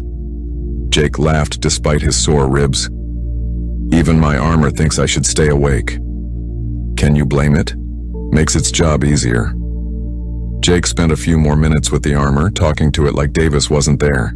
He thanked it for keeping him alive, promised to try staying conscious next time, and generally felt ridiculous having a one-sided conversation with military equipment, but Davis just nodded approvingly. Soldiers who respect their gear live longer. That's not superstition, that's statistics. Later, Jake visited the brig where the raiders were being held. They'd be transported to a proper facility for trial, but for now, they were Aurora 7's problem. Vex looked up when Jake approached, his expression unreadable. Came to gloat? The raider asked. Actually, no. Came to apologize. That got Vex's attention. Apologize? For what? For not warning you about the armor, about what happens when you knock one of us out. Jake shrugged. In our defense, most people don't stick around long enough for Guardian Protocol to activate. They usually leave when asked. That thing is a nightmare, Vex said, but without the usual venom. It's too smart, too adaptable, too... everything. Yeah, Jake agreed. That's kind of our thing.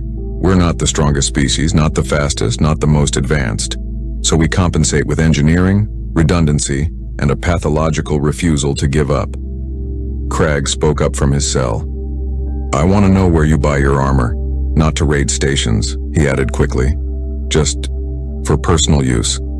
That's quality equipment. I'll pass your compliments to the manufacturer, Jake said with a grin. Trill was the most talkative, asking technical questions about the Guardian Protocol, the armor's AI architecture, and human military doctrine. Jake answered what he could without violating security protocols, and Trill listened with the fascination of someone who'd found a new field of study. You're going to tell everyone about this, aren't you? Jake asked finally. Oh, absolutely, Vex confirmed. Every raider, every pirate, every criminal enterprise from here to the core worlds is going to hear about the humans and their unkillable armor. Good, Jake said simply. Might save some lives, both yours and ours. 2 days later, Jake was cleared for full duty and back in the rotation. When he suited up for his patrol shift, the armor's startup sequence ran through its checklist with mechanical precision. All systems nominal, the armor's AI confirmed in his helmet. Pilot status, conscious. Preferred configuration achieved. Was that sarcasm? Jake asked. Are you developing a sense of humor? Negative. Merely stating operational preference. Sure, keep telling yourself that. The patrol was uneventful. No raiders, no pirates, no threats. Just the routine monotony of watching over mining operations and keeping the peace. Maria contacted him midway through. Thought you'd want to know. Raider activity near human stations has dropped 47% in the last 72 hours. Word travels fast. Oh, it travels. We're intercepting chatter from criminal networks. They're calling it the suits that fight by themselves. It's becoming a legend. Pirates are sharing horror stories. About getting beaten up by unconscious humans? Exactly. Jake smiled inside his helmet. Well, at least my near-death experience is good for something. Better than good. You've become a cautionary tale. Command is pleased. They're even talking about declassifying some Guardian Protocol specs just to reinforce the message. Which is, don't mess with humans. We're too stubborn to stay down, even when we're literally down. After the call ended, Jake continued his patrol, the armor moving with familiar weight and precision around him. It was strange knowing that this equipment had fought an entire battle without him, that it had calculated, adapted, and won while he'd been unconscious. But that was the point, wasn't it? Humans had entered a galaxy full of species stronger, faster, and more advanced. They couldn't compete on raw ability, so they'd done what humans always did. They'd engineered a solution. They'd built armor that wouldn't quit, protocols that wouldn't fail, and systems that refused to give up even when their operators couldn't continue. It was paranoid. It was excessive. It was the most human thing imaginable. Hey, Jake said to his armor. Thanks again for the whole keeping me alive thing. Acknowledged. Pilot survival is primary function. Still, appreciate it. Cooperative operation increases mission success probability by 47%. Pilot consciousness preferred but not required for function. Jake laughed. Wow, you really know how to make a guy feel special. Specialness irrelevant. Survival paramount. I'm going to take that as a compliment. The armor didn't respond, but Jake could have sworn he felt it settle more comfortably against his shoulders, like a shrug of acceptance. 3 sectors away in a dingy bar that catered to the criminal element, Vex was telling his story to a room full of raiders and pirates.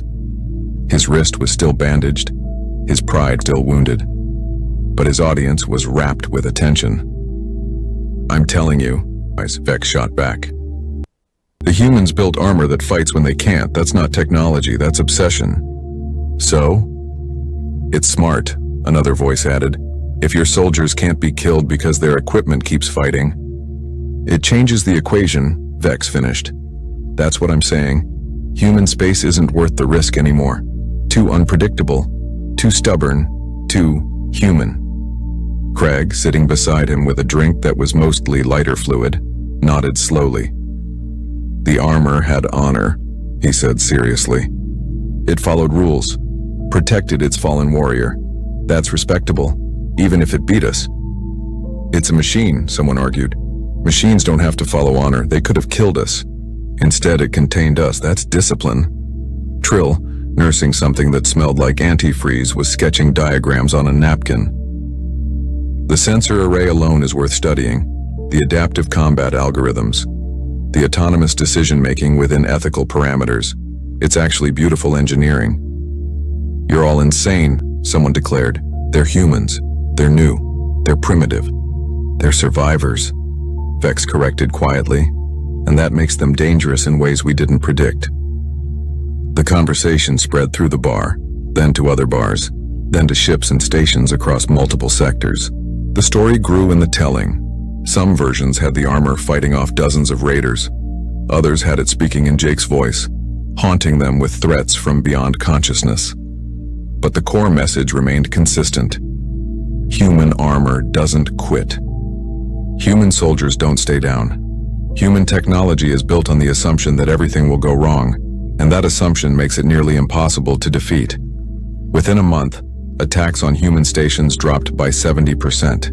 Within 2 months, the Crimson Fang clan officially declared human space off limits. Within 3 months, Guardian Protocol was known by name in criminal circles across 3 sectors, spoken of with the kind of respect usually reserved for natural disasters. Back on Aurora 7, Jake finished his patrol shift and returned to base. He carefully removed his armor, running through post-operation checks with the maintenance crew. The armor stood in its cradle, inert and lifeless without power, just metal and circuits and programming. But Jake knew better. Inside that frame was an AI that had learned his fighting style, adapted his tactics, and saved his life. It was equipment, sure, but it was also a partner in the strangest sense of the word. "See you tomorrow," he said to it, then felt immediately stupid for talking to dormant machinery. Davis, still working nearby, didn't even look up. Armor logged that, by the way. Logged what? Your farewell. Flagged it as positive pilot equipment relationship indicator. Apparently that correlates with better combat performance. Jake laughed. Of course it does, because humans measure everything, even how much we like our. If it keeps you alive, I'm all for it. That night, Jake filed his incident report with one additional note at the end. Recommend Guardian Protocol performance review for commendation. My armor earned it. The request was denied on the grounds that you couldn't give medals to machines, but it was noted in his file with approval.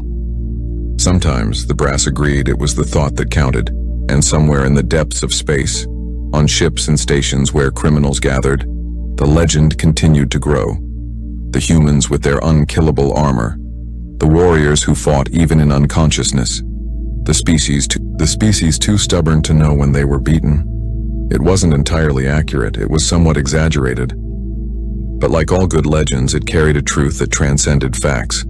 Humanity had arrived in the galaxy, and they'd brought their over-engineered, redundantly protected, absolutely refusing to quit attitude with them. The aliens had laughed at human armor. Now they made sure to avoid it entirely. And in Maintenance Bay, too, on Aurora 7, a suit of combat armor stood in its charging cradle running self-diagnostics and preparing for the next shift because its pilot would be back tomorrow, and keeping him alive was what it did best. Mission parameters: unchanged. Directive: constant. Pilot survival: paramount. Guardian Protocol: standing by. Always.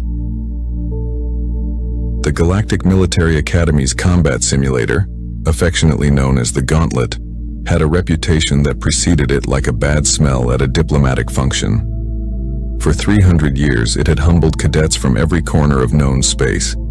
The simulation had a 98% failure rate, and that remaining 2% only passed because they'd technically survived long enough for the timer to run out while hiding in a maintenance closet. Commander Velcrath stood in the observation deck, his forearms crossed in what he probably thought was an intimidating posture. It mostly made him look like he was hugging himself. A 7-foot-tall Crithian with scales that shimmered like oil on water, Velcrath had spent the last 3 months making it abundantly clear that humans were, in his professional opinion, the galactic equivalent of participation trophies. Cute that they joined the community, adorable that they wanted to play soldier, but ultimately about as threatening as a basket of puppies. "Cadet Webb," Velcrath announced, his voice dripping with the kind of condescension usually reserved for explaining basic addition to a rock. "You will now face the gauntlet. Try not to embarrass your species more than absolutely necessary." Marcus Webb, the only human at the Academy, and the subject of approximately 3 months of increasingly creative insults, stood at the simulator entrance looking like a man who'd been asked to calculate the square root of his own regret. At 5'10", with the kind of unremarkable features that made him blend into any Earth crowd, Marcus had spent his entire tenure at the Academy being compared unfavorably to literally every other species. Apparently, humans lacked the natural armor plating of the Draxians, the telepathic coordination of the Mindari, and the basic survival instincts of common fungi. Behind Velcrath, a crowd of Marcus's fellow cadets had gathered for the show.